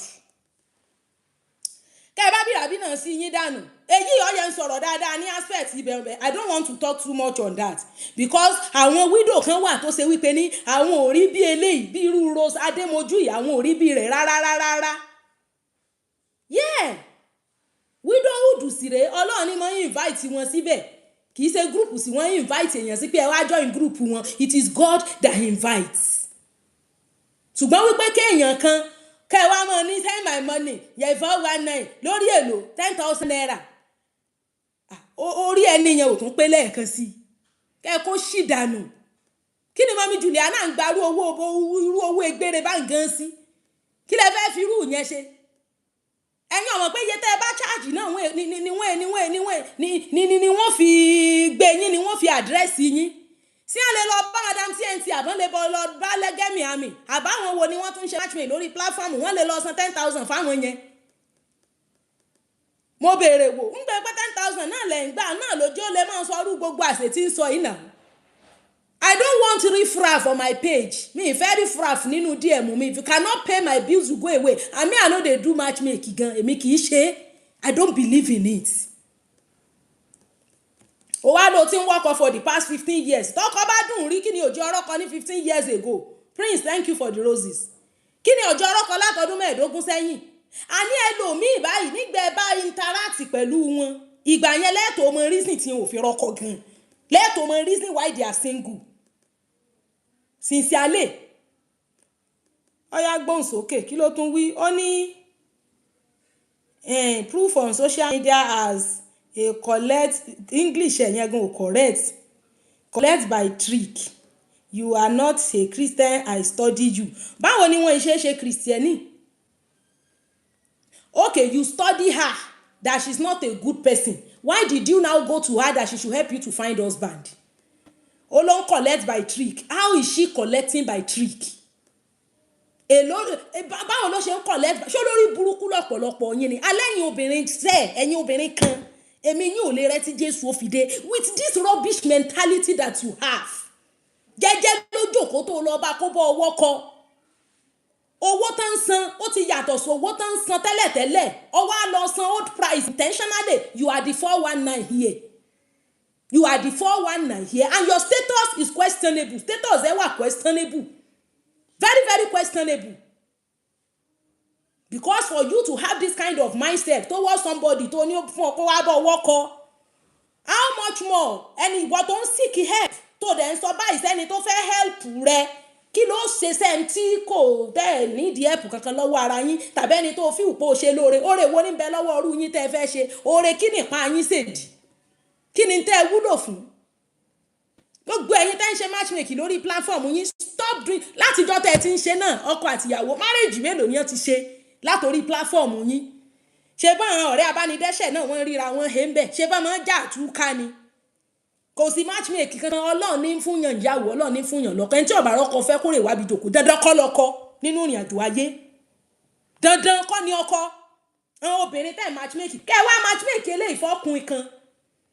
Kọ́kùn ihun kọ́ wá mọ̀ sílé láàrin ìjọ kan àbíjọ́ méjì tàbí kọ́ mọ̀ mọ̀bí tọ́ lọ ṣẹ́rí wípé yóò ti pè ń 419 yóò ti pè ń tọ́kátìfì yóò ti lóun ti study ẹ̀ ó ti ń chip by ẹ wá dúró names tó pè yóò ń yà torí 10,000 orí ibú òfò owó egbére tó ọsán kí làlámọ̀ rí 10,000 rẹ kí ló wúlò fún? Kò sí ní tó rà kò tó ra toothpick kẹ́ kó òṣì kẹ́ kó dànù. Ó sì máa ṣe show lórí comment yìí o lẹ́mi ò tí ì ṣe tán sìn ẹ kó ṣì kẹ́kọ́ kúrò gbẹ̀yìn tẹ́ ń ṣe matchmaking stop doing it, stop doing matchmaking. Wọ́n ń dẹ́ṣẹ̀ ní ẹ̀ṣẹ̀ náà ń dá ń bẹ̀ wọ́n ń fẹ́ yàwó ń bẹ̀ wọ́n ń fọkọ ń bẹ̀ wọ́n máa ń padà ń dẹ́ṣẹ̀ wọ́n máa ń dóra wọn wọ́n á dọ̀m̀pù ara wọn gbẹ̀yìn ni. Go and ask, go and do your research. Most people that do matchmaking tó ń ṣe matchmaking yẹn wọ́n máa ń padà they end up zina náà máa ń ṣe gbogbo nǹkan tọ́lọ́run lòun ò fẹ́ náà máa ń ṣe. Wọ́n ní they are just doing hook up. Thank you engineer Mosebolatán. Hook up ni. Hook up. Ọkùnrin tó bá fẹ́ yàwó yóò ti láníyàn pé wọ́n fẹ́ yàwó lọ́kàn. Àníyàn yẹn ni ó fi fojú sọ́nà. Òun lọ́mọ ń tọ́ fẹ́, òun lọ́mọ ń tọ́ láìkì. Òun lọ́mọ tí máa ń fẹ́ràn lára obìnrin. Yóò sì róbìn yóò bá sọ̀rọ̀ nọ́mbà fẹ́ ní èsè nọ́mbà túláàsì tó bá ti lè jòkó kọkùnrin orí ọkọ nífẹ̀ẹ́ kọ́ wá bọ́ fún rẹ̀ ẹjọ́ tó sì ara yín kẹjọ gbà fúnra yín ọ parí nù kò sí matchmaking kò sọ́kọ nígbà mo ń sọ fún yín pé kò sọ́kọ ọkọ tẹ́ ẹ bá ní ẹ ṣe dáadáa sí ẹ tọ́jú ọkọ yín ẹ ń lè ń sábà tiẹ̀ kínní ẹ ń sábà tiẹ̀ kínní ní ìsìn ìsọ́kọ wà rọrùn àti rí báyìí níjẹ́ ti wá rí gbogbo platform pages tẹ́ ń lọ matchmaking sí yẹn ti bá yín rọ́kọ ṣe bẹ́ẹ̀ ìbú náà lẹ́ tó ń bú wọn tí wọ́n tó náà fẹ́ sàánú yín gan sí gan manufacture ọkọ ẹni oore bá gan pé kọ́ bọ́ ọwọ́ kan ṣé ìyá gan lọ́kọ ni ṣe báwọn náà máa ń ṣàlàyé gbogbo challenges tán go through nínú marriage béèyàn kan ṣe fọ́kọ wọn lọ tán rọ́kọ yẹn mọ́ ṣé wọn kì í sọ ni ẹ lọ́kọ ẹ ní mo yí ẹ ni mo ti sọ pé status ẹ yẹn wà questionable 15 years ago kí ló ṣẹlẹ̀ ǹjọ́ náà kí ló ṣẹlẹ̀ ńgbà yẹn questionable ni single mother mi ìtẹ́ bá lọ tó ń lọ ṣe investigation ẹ̀rí pọ́kọ wọn ò burú ọkọ wọn ò burú their husband was not bad na dem send the man away fúnra wọn ẹgbẹ́kẹ́mi so ọkọ ẹ ó jẹ́ bíi báàgì tó gbé pamọ́ sínú báàgì tẹ́nìkan wé sínú ilé tẹ́nìkan wá jágbà wọ́n máa pretend bí ẹn páwọn ọkọ wọn yẹn angel ni wọ́n tẹ́ wọn sínú ilé somebody came and carry them ń gbẹ bá fẹ́ frustrate ọkọ tẹ́ ẹ fẹ́ yọ ilé ayé lẹ́mìí ẹ̀ sí kò ní pa yín tí kò fi lélẹ̀ fún yín tí ò ní dọmọbìnrin láyà kó sá lọ fẹ́mi rẹ̀ collecting money by trick. How is she collecting money by trick? How? When? Where? So gbogbo àwọn comments báyẹn kí lẹ tó wá sáré lọ delete ẹ. Why did she go and delete that comment? Ó send the comment sí yẹn ó delete ẹ comment wọ́n ti screenshot sí gbogbo blog tí ó gbé ó ti gbé.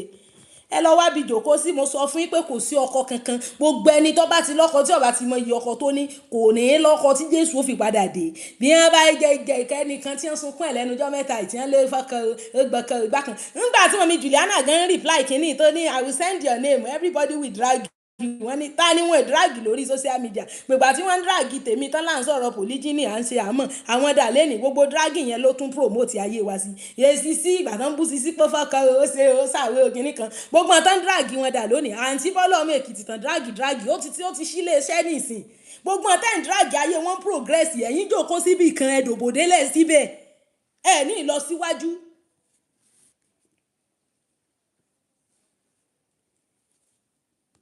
ẹ ṣeun jàre bàbá Adékúnlé Moronfolú mi láìkí kéèyàn mọ even téèyàn bá tiẹ̀ fi pé reaction èèyàn kan sí èèyàn kò téèyàn lọ́rùn pé bóyá kínní you don't start calling people names ni mo ṣe sọ pé most àwọn obìnrin tán náà ń wọ ọkọ yìí àwọn ti má rírì ẹlòmíì ti lọ lé ọkọ kan àbí méjì rí kò wá sí ẹ lọ investigate you will know the reason why they are single many of them their husband was not a bad person o husband wọn èsè èèyàn bú o husband ẹlòmíì èsè èèyàn bú àwọn ọkùnrin míì ọ̀dà bẹ́ẹ̀ ọkùnrin mẹ́lòó obìnrin míì kì í ṣe pọ́kọ rí ọ̀dà gbogbo àwọn abúì náà ni wọ́n fi ṣe pé tí wọ́n fi tẹ́ni ẹlẹ́ni fi sásà láfẹ́mi ẹ̀ wọ́n ò fi inú ilé ibi wọ́n fẹ́ yín sí wọn ò ní báyìí ń bẹ́ ẹ ti rẹ̀ lé ìyá Mùsẹ̀ndíkù ẹ ti rẹ̀ lé ìyá Deborah ẹ ti rẹ̀ lé ìyá Daniel ẹ ti rẹ̀ gbé Súfì ń bẹ́ nígbà bá wá dájà lẹ̀ wọ́n wà lọ́kọ yín dé kí wọ́n wá parí ìjà wọ́n mọ̀ pìyàn síbi ìjà ń dojúmọ́. I don't have time. Then mo sọ̀rọ̀ nípa ìyàwó condition àwọn ìyàwó condition àwọn ìyàwó tí wọ́n máa ń fẹ́ látàrí wípé bóyá challenges kan tí wọ́n ń go through lọ́dọ̀ ìyálé àwọn ọkùnrin máa ń ṣe bẹ́ẹ̀ tó jẹ́ pé wọ́n bá ti rí pé bóyá ìyálé ń ṣe nǹkan tí wọn ò fi gbogbo ara láìkì bá náà tààrà wọ́n sáré fẹ́ yàwó wọ́n máa ti wá rí pé ìyálé ṣe ń jì wọ́n wà pa ìyàwó ń tì wọ́n wà padà sọ̀dọ̀ ìyálé mo wá sọ mo ní ìwọ tó o bá ti mọ̀ wípé ẹni tó o fẹ́ lọ fẹ́ ó ti ní ìyàwó rí mọ nǹkan tó ń ṣe kó tó lọ sí ibẹ̀ you know because tó máa sọ fún ẹ pé ìyàwó òun ó ṣe gbá ó ṣàwé kò dáa kò ṣe ń lo ṣe tó ṣe torí ẹ̀. tó máa lẹ́nìkan ò dáa ṣé wọ́n ló wá dáa and jẹ́ ń pé méjì obìnrin ò dénú tóbìnrin bá ti rí wípé ọkọ òun ó ti léyàn mí òun náà ṣe dáadáa yóò tún wẹ̀ ṣe ni and most of the time àwọn ọkùnrin yẹn wọ́n máa ń padà sí inú ilé yẹn tó máa ti rí wípé ẹni tí ṣe dáadáa ó ti change gbogbo tí mi oníkọ́mọ̀ ṣe kò ṣe gbogbo tí mo ní ọmọ ṣe ti ń ṣe nìsín torí ẹ̀ ní ẹ̀rí kún ìyàwó kékeré wọn ẹlòmíì bá ti bímọ kan bímọ méjì the ọkọ will desert her so tó o bá fẹ́ jẹ́ kán desert yẹ wọ́n lọ ṣèyàwó condition because no condition is permanent kò sí condition tó permanent so condition tó ṣe torí ẹ̀fẹ́ yẹn if that condition is no more there ìjọ yẹn nífẹ̀ẹ́ yín expire ẹlòmíì wọ́n fẹ́ wọ́n ní ìyálé ò bímọ wọ́n wá fẹ́ wọ ọjọ́ ìyálé bá bímọ ọjọ́ yẹn nífẹ̀ẹ́ ìwọ àtọkọ expire o because fẹ̀kàn tẹ́lẹ̀ kò ní ìdí ẹ bí ìyàwó ó kàn ní ìdí ẹ láti wò pé kóun fi lè dí gap wípé ìyàwó òun ìbímọ ni so even fine, gbogbo ọkùnrin ló mọ ní reason tí wọ́n fi mọ́ fẹ́ yàwó kékeré, but that must not be the only reason. That might be the reason why you go and marry someone else, but that should not be the only reason. O lè jẹ́ reason yẹn ló open door, but you must be ready to be committed. A man that does not have commitment, tí ó wà committed, tó ṣe pé we understand the fact that the first women náà máa ń fẹ́ràn, náà máa ń nífẹ̀ẹ́ sí, of course everybody knows that. Ìwọ tó bá kọ́kọ́ fọ́kọ, ìwọ náà ni ọkùnrin yẹn ti spend gbogbo love life ẹ̀ fún. Ọ̀pọ̀lọpọ̀ wọn bóyá kùmọ̀ àbẹ́gba tí wọ́n jẹ lọ́dọ̀ àwọn ìyàwó yẹn, òun ni wọ́n fi wò pé ẹja wọn wá mi síta. Nevertheless, their love is still with that first woman. So òdẹ̀ lè jòkó kó máa imagine pé kí wọ́n má parí ìjà, ọkọ àti ìyàwó ni wọ́n, ó lè dọ̀la bẹ́ẹ̀ kọ́lọ́run ó la àárín wọn. So tó bá di tọ́kọ́lọ́run làjà wọn, tó bá wá di wípé the husband decide to go back to her, ibo ló fẹ́ fojú sí, àwọn ìyàwó condition nìyẹn. Bẹ́ẹ̀ ìyàwó tó jẹ́ pé even though the husband have a wife, bóyá ìyàwó yẹn ti lọ àbí ìyàwó yẹn ti kọ kalẹ̀ lẹ̀ tó fẹ́ mi wọlé, the man will know that he is ready to be committed to you. Ara àwọn míì gan tó jẹ́ wípé ìyálé ti lọ, ìgbà tọ́kọ rí màrí ìyálé kó padà wá, tọ́kọ ó sì gbà padà, kò sí ní tó ṣe sí. So ni mo ṣe fídíò yẹn talking about àwọn ìyàwó condition. Then a sọ̀rọ̀ nípa àwọn arúgbó tán ní omi máa ń wà lára wọn tán bá ti dàgbà, pé because wọ́n bá ti ní constant sex during their young age. So I explain wípé ní ìyẹn kọ́ ló máa ń fà á. Ìgbà míì ó lè jẹ́ old age, bóyá inability of the bladder to hold urine. Tó bá ti rí pọ́n ti ń dàgbà tí bladder wọn bá ti ń weak, ó ṣeé ṣe kí bladder yẹn má lè hold ìtọ̀ mọ́, pé ó máa ń jẹ́ kí ìtọ̀ ṣẹ́ jáde. So kò kí ń ṣe omi tó wá láti cervix, vulva ló ti ń wá, which is ìtọ̀ ni. Ìmọ̀ ń ṣẹlẹ̀ bẹ́ẹ̀ fáwọn arúgbó mi. Àwọn arúgbó mi ò dẹ̀ kí ń dàgbà wọn mọ̀ tọ̀. Àwọn míì bóyá waist, bóyá orúnkún náà kàn máa complain pé ó ń dun àwọn, but the fact pé omi jáde yẹn kì í ṣe wípé kì í ṣojú ara. Then àwọn míì wọ́n sọ pé ẹni tí ó bá ti dàgbà ara wọn máa lami, kò sí nǹkan tó jọ. Ẹni tó dàgbà ní abẹ́ ẹ̀ máa dry ni, bá ti ń wọ menopause 45-50, tí ò sí estrogen and progesterone level ti drop, so ara máa dry by nature. So kò sí theory àbí scientific rationale kankan behind pé abẹ́ ò lami. Imagination ni àfàwọn obìnrin tán bá faithful, tí wọ́n máa ń rìnrìn àrè, tí wọ́n máa ń kọ́kùnrin, bẹ́ẹ̀ tó bá dọ́kùnrin kan ṣoṣo náà ló concentrate tó fẹ́, kò sí nǹkan tó jọ mọ́. There is no sex you want to have with one single man throughout your life. Tí wọ́n wà ní kinní kan ó lami, ara ó lami, kò sí theory tó sọ bẹ́ẹ̀. So tẹ́ bá lọ́kọ tẹ́lẹ̀ ti dàgbà, you can have your sex. As a matter of fact, obìnrin 50, 60, 70 tó bá ṣì lọ́kọ, you can still have your sex. There is no problem with that. Then mo post update kan pé when last did you tell your husband that you love him, or when last did you tell your wife that you love her? Ṣé mọ̀ pé àwọn couple mi wà tó ṣe pé they don't always tell themselves or remind themselves that they love each other. Mo kàn post yẹn as update. Mo ti ẹ̀rí mọ́mì kan tán ní 26 years ago. Ìyá àjíún wọ́n ní 26 years ago lọ́kọ àwọn ti sọ I love you gbẹ̀yìn. Mo ní ìyẹn ti pẹ́, mo ní ẹ̀ṣẹ̀ rán wọn létí, bóyá ọ̀dẹ̀jọ́ gbé ni mi mọ̀ tó ló 26 years yẹn. Mo rántí ìgbà tí mọ́mì kan ṣe birthday, so a lọ. So àwa fún wọn ní couple question, like àwọn question tán máa pè fún both the ọkọ àti ìyàwó, wọn kọ answer. So àwa compare answer wọn. Okay, what is the shoe size, the size of shoe tí bàbá ń wọ̀? Bàbá ó kọ, ìyá náà ó kọ, wọn ní jíra wọn wo. So the best food, bàbá ó kọ, ìyá ó kọ. So gbogbo question yẹn ni wọ́n gbà. So ìgbà tá wá béèrè pé when last did daddy say I love you, is the woman wrote today, the wife also wrote today. So when we compare their answer, we see that all the questions were correct. Pé wọ́n tàṣé ara wọn iye answer. In fact, ìgbà tán sọ shoe size wọn, mommy wrote 45, daddy wrote 44 and 45. So àwa sọ pé wọ́n gbà, daddy ni àwọn máa ń wọ̀ ọ́ mọ́ra wọn, ìgbà míì 44, ìgbà míì 45 àwọn máa ń wọ̀ gbogbo ẹ̀ pọ̀ ni. So and all of that is just meant to ginger us. So most of the things tí a bá ń ṣe tí a bá feel pé kò ní mí nìyẹn, of course it helps the love life of couple. So it's been a long time that you say I love you, you can say it tonight. It's a very good thing. So my first page, most of them, my first page has been disabled. I just pray that Meta will return that page back to me. I mean my first page on Facebook, ó ti disable.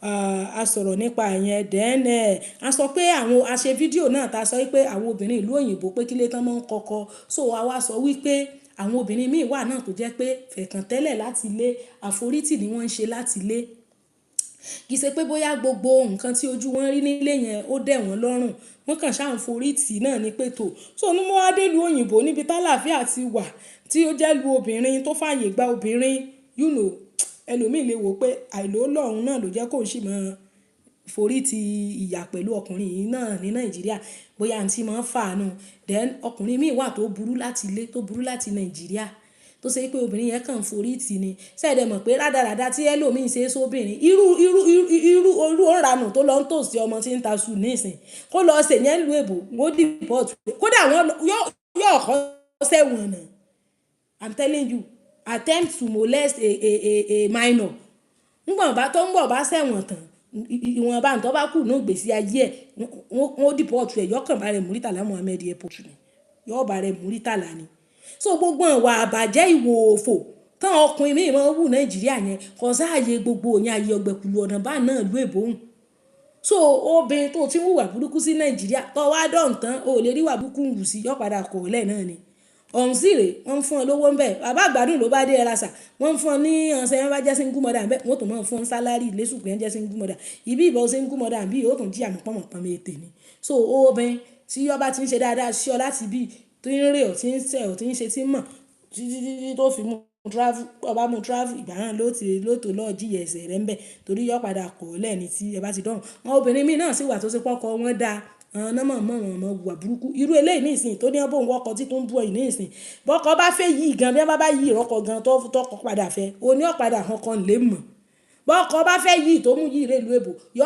padà rè kó bọ́kàn ní tí ó lè fẹjọ́ ẹ̀sùn ní home office tí wọ́n lè padà wà Nàìjíríà ó lè mọ̀ mú pákó lọ́kùnrin yóò make sure pé kò mú nǹkan kan irú ẹ tó lè máa accuse èèyàn kó pẹ́ nìkan 419 láì jẹ́ pé wá tọ́ bọ́ bàpọ̀ ẹ mú owó jẹ́jẹ́ lọ́lọ́ ọ̀gbọ́n kí wọ́n bọ́ ọwọ́ kọ ọkọ dùn rí lo ọ̀rọ̀kọ fẹ́ láti 15 years tó lẹ́ni ọkọ fi ọtí síwọ́ ọsẹ́ èèyàn bá ń fún ilé sí nísìn wọ́n ní téèyàn sọ ọ̀dá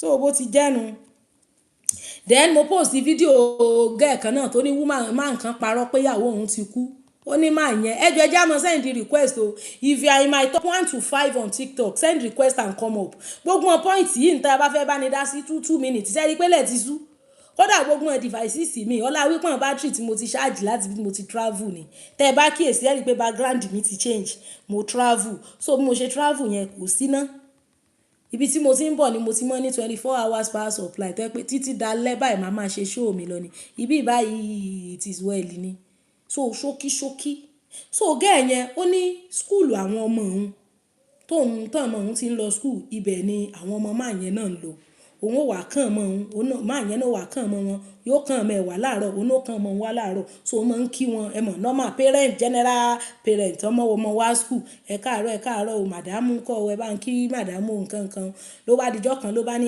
kò mọ̀ sí màdámù adé glory ẹ káàbọ̀ bá ní kò sí màdámù bò kí a ló ṣẹlẹ̀ ló bá ní wọ́n ti kú wọ́n bá ní ẹ̀pẹ̀lẹ́ o ọlọ́fọ̀rún kí wọ́n nǹkan ló bá wò pé ọmọ méjì lọmọ tòun máa yẹn mẹ́ta lọmọ rẹ̀ meanwhile tó ń bá kó ọmọ tòun lọ skul ilé wọn ni òun máa ń gbà kọjá àánú àwọn ọmọ yẹn wá ṣe òun gbà tán ní mọ̀mọ́ wọn ti kú òun bá ní òun wà máa kó wọn lọ skul làárọ̀ pé kí máa yẹn mọ̀ wọ̀rí wọ́n sáà kí wọ́n ṣe wọ́n mọ̀ ń pẹ́ so ó wá di later wọ́n ṣáà tó sí òun pọ́n ó fẹ́ òun bá ní òun ò lè fẹ́ wọn pé fine òun ò ní èèyàn kankan bẹ̀ òun ò ready relationship wọ́n ṣáà yín títí òun bá wò pé widow wà kúkú ni máa yẹn òun ṣáà gbà àwọn béèrè èrè àníyàn àwọn fẹ́ràn along the line oyún wọlé ló bá ní kóun lọ yọ oyún dànù nítorí wípé ní ìdí kóun ó bímọ yẹn ó lóun bá wò pé máa yẹn náà ti bímọ mẹ́ta òun náà ti bí méjì pé ibi táwọn sì wà yìí èèyàn lè mọ bímọ rẹpẹtẹ tó pọ̀ jù lòun bá ṣáà lọ ṣe òun lọ terminate oyún yẹn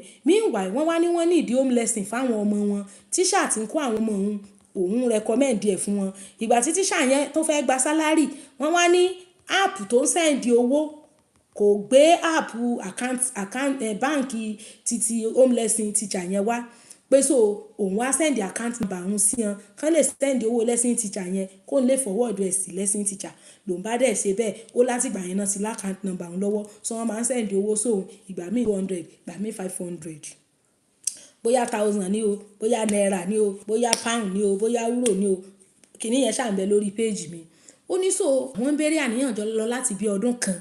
Ó ní bó kàn ṣe díjọ́ kan nìyẹn lòun bá lọ sí ọjà, òun bá rí àwọn ọmọ yẹn pẹ̀lú woman kan. Ó ní ni wọ́n bá kí òun, ẹ ra màá ẹ káàsán wá, ẹ ṣé máa, àwọn ọmọ yìí jíṣẹ́, bàbá yìí náà jíṣẹ́, bẹ́yìn lẹ mọ́ bóun kó àwọn ọmọ òun lọ school, ẹ mọ́ bínú, ó yẹ kóun ti dúpẹ́ lọ́wọ́ yín, bàbá yìí ló ní kò ní ìdí. Wọ́n ní làwọn bá, nígbà tí woman yẹn wá rí facial expression àwọn, ló wá wò pé bóyá àwọn feel bad pé òun ò tí ì kí àwọn páwọn ṣeun. Wọ́n náà wá béèrè lọ́wọ́ àwọn ọmọ yẹn wípé who is this? Wọ́n bá ní this is our mommy. Is this your mommy? Wọ́n bá ní yes. Ó ní àwọn wá surprise bẹ́ẹ̀. Woman yẹn ò mọ̀ pé facial expression àti surprise look táwọn gbé sójú yẹn torí pé ọkọ ẹ̀ ti sọ fáwọn pé ó ti kú. Ìní bẹ́ẹ̀ woman yẹn rò pé torí àwọn ò kí òun pé òun ṣeun bóun ṣe ń kó àwọn ọmọ lọ school lòun ṣe nírú facial look bẹ́ẹ̀ yẹn lòun ṣe wí ẹ̀rú look yẹn pé ẹ má bínú ó yẹ kóun ti kí yín ẹ pé ìjọ́ tóun tó mú nọ́mbà yín lórí fóònù ọkọ òun gan kóun lè dúpẹ́ ọkọ òun ló ní kóun mọ̀ wọ́rì láti kí yín pé nǹkan kan ó nílò bá sáni kò sí problem nǹkan kan pé ẹ̀rú wá bá òun jìnnìjìnnì wá bá òun pé àbí màá yìí ti rì má rì ni àbó ti níyàwó míì ni nǹkan bẹ́ẹ̀ yẹn làwọn bá pè lórí fóònù pé hello mo rí ìyàwó yín àtàwọn ọmọ yín lọ́jà nísìn ló bá ní má pẹ́ padà wọ́n ní bó ṣe pa fóònù yẹn fún odidi ọdún 5 ló fi pa fóònù àṣeyàwó òkú àṣeyà àwọn ọmọ yẹn wà láyé fún odidi ọdún kan tó fi déètì òun àṣẹ torí pé ó kàn fẹ́ mọ bóun sùn ló ṣe purọ́ fóun pé ìyàwó òun ti kú. Wọ́n wá ní fún odidi ọdún 5 yẹn ló fi blọ́ọ̀kù àwọn so bó ṣe wá blọ́ọ̀kù wọn yẹn after 5 years ó wá unblock àwọn pé ọ̀tá tòun ní problem pé wọ́n sì ti sọ fún òun pé òun ti ṣẹ̀ nìkan wípé ó dìgbà tí òun bá fẹnu sọ fún wọn pé òun dáríjì yín o ìláyé tòun ó tó dáa pé ṣé kóun ó sọ pé òun dáríjì ni àbí kóun ó pé ìyàwó ẹ̀ pé because ọjọ́ tóun àti ìyàwó ẹ̀ ríra yẹn àwọn exchange number torí ìyàwó yẹn ti ẹ̀ ń dúpẹ́ lọ́wọ́ òun títún bẹ̀ òun pé kóun má bínú wípé Mr. Jekad mo rí yín pé kóun má bínú wípé òun ò kí òun pé òun ṣe ń tàwọn ọmọ tí ò mọ̀ wípé ìrònú wípé wọ́n ti sọ fóun pé òun ti kú àti pé bóun ṣe feel used ni lòun ṣe ń look surprised bẹ́ẹ̀ yẹn so ó ní òun ò sáà mọ̀ pé ṣé kóun sọ fún ìyàwó ẹ̀ ni kóun narrate gbogbo story yẹn pé because láti ìgbà yẹn ló ti block òun 5 years ago ló dẹ̀ ti block òun tóun dẹ̀ ti ń feel used tóun feel bad nínú ọkàn òun pé àṣé ẹni yìí use òun ni àṣé kò kí ń ṣe widower ó ládẹ̀ fi ń sọ fáwọn ọkùnrin ṣé ẹ rí ìyàwó tó wà láyé tó lọ purọ́ ọkú mọ́ ó lè ṣẹlẹ́dà ìyàwó nǹkan ní fìyà àjọkọ yẹn tí ọ̀jà yé iri òrójú tí ọ̀jà yé iri ọ̀ráàyè ó sì lè ṣe pé girl tó purọ́ fún láti mọ make use of her yìí ó lè ṣe spirit girl náà ní fi àjẹ́ táyé ẹ̀ fi dojúrú tí nǹkan fi dàmbàrú fún un èmi ò mọ tí ń sàwọn ọkùnrin míì tí irọ́ ti jàrá bá gbèsè ayé wọn nọ́mbà fẹ́ ní èsè nọ́mbà túláàsì àwọn tí wọ́n fẹ́ yàwó 2 mẹ́ta 4 kí náà ń tún fáwọn obìnrin yẹn tí wọ́n fi ń fẹ́ wọn so dandan ni kó o purọ́ pé ìyàwó ẹ̀ ti kú torí pé o fẹ́ fẹ́ yàn tó bá fẹ́ fẹ́ yàn ṣèyàwó tó mo níyàwó sọ lè ṣèyàwó kékeré tó bá sì lóun lè ṣèyàwó kejì fún ọ yọ ọmọ lọ tó bá sì mọ̀ pé o lè fẹ́ yàwó sì náà lọ fẹ́ ṣe ọ̀ràn ọmọ ìrọ̀lẹ́ ayé tí wọn ò bẹ̀rù Ọlọ́run ṣùgbọ́n wọn tó bá ń kó obìnrin tó ń ṣe zìnà kiri tó fi máa dó ọ̀rọ̀ igi wàá dó ẹbọra wàá dó àwọn ọ̀gbáǹjẹ onímọ̀ bẹ́ẹ̀ ni so instead of you to come out straight and say the truth ẹ wá mú rọ́jò ẹ̀hún ẹ wá mú ẹ̀hún rọ́jò ẹni tẹ́ ẹ purọ́ ọkú mọ́ tí ó sì ń bẹ lóòyẹ̀ tí ó kú ẹ dákun ṣe spirit rẹ̀ gùn ní máa rárú ọkùnrin báwọn kò lórí ó lè ṣe spirit ìyàwó léwu ní fìyà jẹ máa yẹn nítorí pé ó purọ́ ọkú mọ́ tó sì wà láàyè ó sì lè jẹ́ spirit gẹ́ẹ̀ yìí ní fìyà jẹ nítorí ó deceive ẹ̀ ó tàn jẹ àbí òye bá ní ẹ̀sìn so wọ́n wá ní ṣé káwọn ó sọ fún ìyàwó ẹ̀ pé ìjọ́ tóun rí yín lọ́jà 5 years ago tóun wá surprise láti rí yín kì í ṣe pé nítorí ẹ̀ kí n pò ń ṣe ni òun lòun ṣe ń lùkù bẹ́yẹn o ọkọ yín tọ́sán pa yín rẹ̀ ọ̀lẹ́ ti kú ni o kódà ó déètì òun fódìdí ọdún kan tó ń lóyún tó ń yọyún o àwọn èèyàn wá ń sọ ń comment section pé kó mọ̀ sọ yẹn ìgbà kan àwo kan oníkálukú ṣáà ń sọ opinion wọn lórí ẹ̀ then a sọ̀rọ̀ nípa pé àwọn single mother tí wọ́n ń sọ̀rọ̀ nípa pé it is better káwọn jẹ́ single mother ju káwọn dúró sínú toxic marriage mo wá ń béèrè pé ṣé gbogbo wọn náà dìdí wà nínú toxic marriage nítòótọ́ is it all of them that were actually inside a toxic marriage ṣé gbogbo wọn ni ọkọ wọn dìde wà toxic I think mo rò pé mọ̀lẹ́ yẹn tàn bí wọ́n dìde wà toxic àbọ̀n fúnra wọn yẹn dìde kẹrù is it all single mother that were in abusive marriage ṣé gbogbo wọn náà live because of abuse míì wà tí ìṣepọ̀ ọkọ wọn wùwà burúkú sí wọn fúnra wọn ní gbàdàgbọ̀n tí wọn kò lé ọkọ ìṣepọ̀ bóyá ọkọ ọ̀dà sí wọn míì ọkọ wọn dáa fúnra wọn ní wọn rò pé bóyá ìta tó ń dùn nínú ilé lọ ìyẹn ìbọn ọ̀tá míì wà bá ń tọ́jẹ́ pé single mother ní wọn tọ́jẹ́ pé they are just victim of circumstance tó jẹ́ pé wọ́n lọ bọ́ sí ọkùnrin burúkú bẹ́ẹ̀ lòmíì kì í ṣe kọ́kọ́ ọ̀dà a ṣe yẹn lórí update wa then a sọ̀rọ̀ nípa gain nǹkan táwọn ọkùnrin ń gain nínú ìgbéyàwó wípé nítò nǹkan tí wọ́n ń gain náà ni wípé ìjọkùnrin wípé nítò èèyàn fẹ́ yàwó ó wà responsible gain àkọ́kọ́ nù gain ẹlẹ́ẹ̀kejì ni wípé ní irú ọkùnrin yẹn kò ní kú àkúrun yóò rí èèyàn tí ó bímọ fún tí ó lè mọ̀ jẹ́ orúkọ rẹ̀ tí ó continue family lineage ẹ̀ then it's not good fún ọkùnrin láti máa dáwà àbí láti máa sleep all around when you have a wife you can have a legitimate place to satisfy your urge and all of that then ìfẹ̀mí balẹ̀ tọkùnrin ò ní bẹ́ẹ̀ à ń sọ nípa àwọn wealth gbogbo àwọn nǹkan tọkùnrin ní tó kó jọ obìnrin náà ni ó ṣe bí ẹ fẹ́ jèrè ẹ̀ àtòun àtọmọ rẹ̀ bẹ̀rẹ̀ ọkùnrin náà nìyẹn torí ẹ̀ ní ṣe máa ń káwọn ọkùnrin lára tó bá yẹ pé tán bá fẹ́ obìnrin tí kì í gbọ́ràn sí wọn lẹ́nu tàbí tí ó wà submissive tàbí tí ó máa ń fi ìbálòpọ̀ dùn wọ́n í máa ń ká wọn lára because wọ́n mọ̀ pé gbogbo much gain táwọn ó jẹ náà nìyẹn gbogbo wàhálà táwọn ń jí lọ láàárọ̀ dé lálẹ́ yẹn wọ́n bá kọ́lé tán ra mọ́tò tán nílé iṣẹ́ tán ṣe tán mọ̀ ọmọ náà ni wọ́n padà jogún rẹ̀ èrè tán ó jẹ́ ń bẹ̀ náà ní ìfọ̀kànbalẹ̀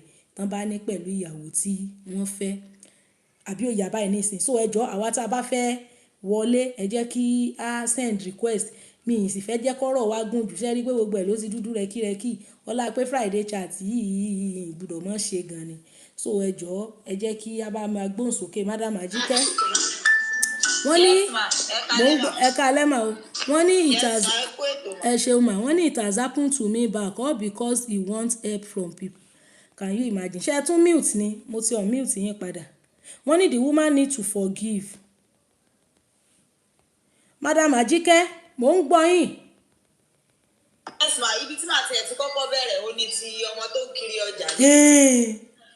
tó bá jẹ́ wípé ọmọ yẹn bá ṣe kinní sìn wọ́n lè lóun náà ṣe múra bẹ́ẹ̀ yẹn ó sì faralẹ̀ ó sì ṣe kinní kan gbogbo nǹkan tó bá wà obìnrin là máa rí bí victim là máa rí bí ìgbà tó bá jẹ́ pé àwọn ni wọ́n fa kinní ẹ̀yin náà ẹ wo ọmọ kékeré yẹn ẹ wo ọmọ yẹn and I'm very sure wípé kì í ṣe báwo bí ẹ̀ náà wọ́n máa wà ní pé wọ́n ní ànító àtàníṣẹ́kù wọ́n máa gbé ọjà yìí kò sí much náà ni àìmọye ọmọ ló ti wà victim of that o tó jẹ́ wípé wọ́n kàn ra ní kódà àyẹ̀bẹ́mi náà kiri ọjà rí wọ́n máa ń sọ fún wa gbà yẹn ni pé tán bá ní ẹ wá gbowó nulẹ̀ ẹ má dáhùn o tán bá ní ẹ gbọ́jà wọnú ilé ẹ má lọ nú ilé o àìmọye ọmọ náà ti bá yí ẹ̀jẹ̀ wọ́n á ní kó gbọ́jà wá nú ilé. àwọn bọ̀dá àgbà ìyàwó náà nìyẹn ọmọ tó yẹ kẹ́ ẹ protect. wọ́n ní kó wá gbowó nú ilé tí wọn bá ká ní kì í ṣe pé nìyẹn rìkọ́dì sí. yóò deny lójúkọrojú gan ṣe bí tó ń kúrò ojúkọrojú. ẹsẹ ti rí ẹ wá ìmájì kó wá jẹ́ wípé wọn rí àgbàlagbà kan kó intervene ẹ wo ohun tí ò bá ṣe fún ọmọ yẹn kálọmọ náà jẹyàn kan tó jẹ́ wípé bóyá kò jáfáfá dáadáa èyí náà wò kọdọ kó ṣàánú kó fìgbà ro ń kálukú lọ́rùn ṣe rí issue pé ọkùnrin ò lè mọ pààrọ̀ kọdọ kó ṣàánú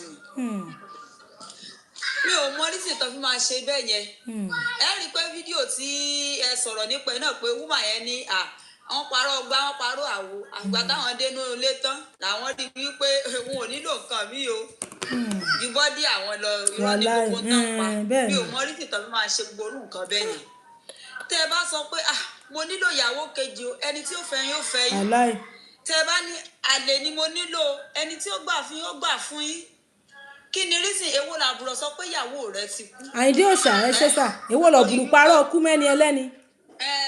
pé ìyàwó ẹ ti kú. ọ̀pọ̀lọpọ̀ ogun tọ́pọ̀lọpọ̀ wọn ń fà sínú ayé ara wọn nìyẹn o. ọ̀pọ̀lọpọ̀ ogun tó ń fà sínú ara wọn nìyẹn. ẹ rí wípé tẹ́ bá lọ social media gbà bí especially TikTok yìí ẹ máa gbọ́ ó di ọkọ mi mọ́lẹ̀ ó so lágbájá mú nígbà ẹbọ kan tó lọ bá ní ẹni tó bá jókòó rẹ̀ jẹ́jẹ́ rẹ̀ tó forí rẹ̀ lébi tó fira rẹ̀ ó forí lé ṣùkà wọ́n ní dé mọ́lẹ̀ bí wọ́n ti sọnù bá ti ń bá intention wípé o fẹ́ lọ bá yéèyàn jẹ́ o fẹ́ lọ bá èèyàn lọ definitely ẹni bá kọ́kọ́ jákura wọn ni tó bá jọ ló kọ́kọ́ ráyè rẹ̀ bàjẹ́ fine wá sì jẹ́wọ́ náà lọ kọ́kọ́ rí aṣọ gbà lára rẹ̀ good. Olúbùnmi Ọlágbàyí àbí no Olúbùnmi Ọláwuyì sórí TikTok lẹ́wà Olúbùnmi Ọláwuyì mo rọ́wọ́ yín lórí Opay God bless you mo ń gbọ́ yín mà. káàsì wí pé kò ní là kọjá kò ní rántí nǹkan tó ṣe yẹn mọ́ ẹ mọ iye èèyàn tó ti ṣerú bẹ́yẹn God bless you. ẹlòmíì olóhùn ọ̀rọ̀ náà lọ báwo ló ṣe fẹ́ rọ́nà lọ. ló ṣe fẹ́ ìṣẹ̀dá ẹni tó ti fìyà jẹ nǹkan wá ní ṣe bó ló ń sẹ́ǹdì owó àníyàn wo ni gẹ̀ẹ́yẹn fi ń dè sí ẹ̀ àníyàn pé wíńdò àó níyàwó ńlé àníyàn yẹn ló fi ń dè sí ẹ. 500 naira. wọ́n sẹ́ndì 200 naira ṣé 200 naira àjẹwò ni àwọn jẹ́ 500,000 ló sẹ́ndì sí. bóyá ó lè jẹ́ $500 bóyá ìlú èbó náà wà torí ọ̀rọ̀ òun ò tiẹ̀ yé mi kò ní kókó. tó bá sẹ́ndì $500 gan ṣé bí torí pé ń bá a máa ọmọ ni. àbí torí pé ẹjọ́ ń fẹ́ra yín ni now. of course ó dẹ̀ ní tó sọ fún tó fi gbà fún ẹ. ẹ ti gbọ́ ó tún fi dìgbò lóyún fún ẹ o tún sọ fún pé kó ṣẹ́ oyún yẹn because of pé kinní kan o dẹ̀ níyàwó ẹ̀ ìyàwó ẹ̀ kò sí ní tó ṣe ṣó dáa bẹ́ẹ̀ mo gbọ́ program kan lórí live èèyàn kan ẹnìyẹn ní òun mọ̀ pé máa yẹn sọ pé òun níyàwó ó ní òun padà get to know pé níyàwó ó dẹ̀ máa mẹ́sàn pé òun pàyàwó yẹn. kí ni ó ṣe wá pàyàwó síṣẹ́ yàwó ló ṣẹ́ ni. èyí tó yà mí lẹ́nu wọ́n máa mẹ́sàn pé pàyàwó yẹn kó fi lè rí ìfẹ́. ṣé ẹ rí gbogbo tó ń ṣẹlẹ̀ nìyẹn obìnrin mi ọ̀pọ̀lọpọ̀ wọn ò ní àròjinlẹ̀ wọ́n máa wò pé ṣe bẹ́ẹ̀ ni obstacle tó tí ò jẹ́ kó rí mi fẹ́ nígbà bá yanjú rẹ̀ kúrò ńlẹ̀ bó fẹ́ mi bó ní fẹ́ mi. ṣé ẹ rí páwọn ọkùnrin náà lọ ń kógun janú ilé wọn àwọn náà ń kógun ja inú ilé. ní tí ọ̀pọ̀lọpọ̀ míì tó fi rí àgbákò nìyẹn tó fi rí àgbákò nìyẹn ní orí kíní iṣẹ́ láti ẹ̀kọ́ ni ọ̀rọ̀ yẹn ṣẹlẹ̀ mo fọkọ bẹ nìyẹn láti because ọ̀rọ̀ yẹn lágbára gan wọ́n ní woman yìí ọ̀rẹ́ rẹ̀ tímọ́tímọ́ àsọkọ ló bímọ fún tó bá ti wá ra nǹkan ó tún mọ̀mọ́ yẹn bíi god daughter tó bá ti ra nǹkan yóò sàmọ̀ra fọ́mọ àwọn ará tó mọ tara pòrò ọlọ́rọ̀ àbetí dídí èmi ni tí tòótọ́ náà bá sọ fún pé ọmọ tẹ́ ń ra nǹkan fún tẹ́ ń kẹ́ tẹ́ ń sìkẹ́sìgẹ̀ yìí ọ̀rẹ́ yín tẹ́ ń pè lọ́rẹ́ yìí ọkọ yín mọ̀ ló bí ọmọ yẹn fún wọ́n ṣáà lọ ṣe DNA test ló di pé ọkọ rẹ̀ ló bí fún tòótọ́ ibẹ̀ yẹn kàn mú mọ́rọ̀ lọ wọ́n ní ọkọ dẹ̀ ṣàdéhùn fún wípé òun ò ní nǹkan kan ṣe pẹ̀lú ẹ̀ mọ́ ìjẹ́ ẹjẹ́ mọ̀ wípé wọ́n lọ́jọ́ tán sọ operation fún woman yìí tán tọkọ ó lọ kíyàwó rẹ̀ pé a kú ewu ọmọ òun àtọ̀rẹ́ tó bímọ fún ìjọ síná jọjọ gambo lọ́hùn ebó ọlọ́ọ̀ ní bẹ́ẹ̀ ni í ṣe mọ́ nọ́dẹ́jẹ́ bẹ̀rẹ̀ sí ní yàrá yàwó. ó dà ń pé mo gbọ́ ó dà ń pé mi náà gbọ́ tán ní ọkọ ó mú àlè wá kíkú ewu ọmọ. ọ̀pọ̀lọpọ̀ wọn mú ogún lọ ní ilé ẹlòmíì ò ní àlè ní ọmọ fún lówó bá ń ra aṣọ tó ọmọ rẹ̀ wọ̀ bá ń ra aṣọ tí bá ń róúnjẹ tí mò ń gbé lọ lé ọ̀pọ̀lọpọ̀ wọn náà kó ogún lọ jàyàwó wọn ní ilé woman yìí ò dẹ̀ ní anything kò ní mọ nǹkan kan wípé ọkọ ohun tiẹ̀ ti dá dẹ́ndẹ́ tó yẹn so n tẹ́mi máa advice wọn náà ni wípé nítorí Ọlọ́run torí ìjọba ọ̀run kan dárí jìn kókó wọn jó máa lọ kókó lọ kó tiẹ̀ wájú because tán bá sọ fún ìyàwó ńsìn ẹ mọ̀ káwọn obìnrin ọ̀rọ̀ tètè tán nínú wa bẹ́ẹ̀ni ọkọ̀ tó dá nǹkan míì lẹ́nu ilé ni a tó dá nǹkan míì lẹ́nu ilé so kan dárí jìn kan fi yẹn ṣe pé kan fi sosùn kan fi kínra wípé bóyá pé kínní then the issue of àwọn tán wọ́kọ iná ni Ọlọ́run kó ṣàánú mi bóyá bíi mentality tèmi dẹ̀ ni ògbé ni ó pàdé mi online gan ọ lè sọ pé ẹ fẹ́ mi torí alágbàákò ló pọ̀ jù kánọ́sẹ̀ sọ pé ẹ bá ń wọ́kọ̀ bẹ́ẹ̀ni alágbàákò ló pọ̀ jù tí àìmọye èrò nínú DM tẹ́lómi gan tún mọ send picture rẹ̀ ẹni tó rírí ẹni tó mọ̀ rí hello I love kìíní kan mo rí comment section mo wọ fídíò mi kan comment section ẹnìyẹn ṣe àìlọ mo ní ta lọ́ọ̀fù yín ìfẹ́ yá ayé yín bẹ́ẹ̀ lé o ẹ wá fi ayé yín sílé yín o pé kìíní oríṣiríṣi bẹ́ẹ̀ yẹn ẹ ti rí wípé sẹ́rí ọ̀pọ̀lọpọ̀ àwọn pípì wọ́n dẹ̀ ń kó bá wọn single mother yòókù tán níwà rẹ ni ṣé rí gbogbo wọn kọ́lọ́n kó ṣàánú ni màá sẹ́ni fídíò kan sí lẹ́yìn prógráàmù yìí lẹ́dì yẹn ó ní single mother tí bàbá ń fẹ́ ó ti fẹ́ jẹ́lé iṣẹ́ rán ó gbé bàbá rẹ̀ lọ kóòtù ni bẹ́ẹ̀ mo sọ fún yín mà ó ní bá ṣe lọ Dubai náà lọ China ni bàbá rán ọmọ rẹ̀ lọ abroad náà ṣe ó lé eléèlédé kó lọ gbowó lọ́wọ́ accountant tọ́n lè dé yóò lọ gbowó ni. bàbá ò wá lè sọ pé kó má lò káwọn ọmọ company ibi iṣẹ́ mọ̀ fún lówó mọ́. bàbá tí ó ti jẹ̀fọ́ bẹ́ẹ̀ náà bá ṣe yí bàbá ṣébè ní yíyan sí poro. àrùn gún nìyẹn. sọ pé peace of mind ló ń wá peace of mind ni òun wá dé ọ̀dọ̀. ń gbọ́ ọba náà gbogbo owó bàbá tán òun kò ní dúró ti bàbá. wọ́n fi kò dẹ̀ bímọ fún. lọ́ba tán ó sì ti bímọ síbòmíì àbí. yes lẹ́dí yẹn wá sọ pé òun ò ní kí bàbá ọmọ wá peace of mind òun ò ní kí bàbá ọmọ fẹ́ yàwó bó kó fẹ́ lòmíì ẹjọ́ àwọn kan dé wọ́n kan náà ni.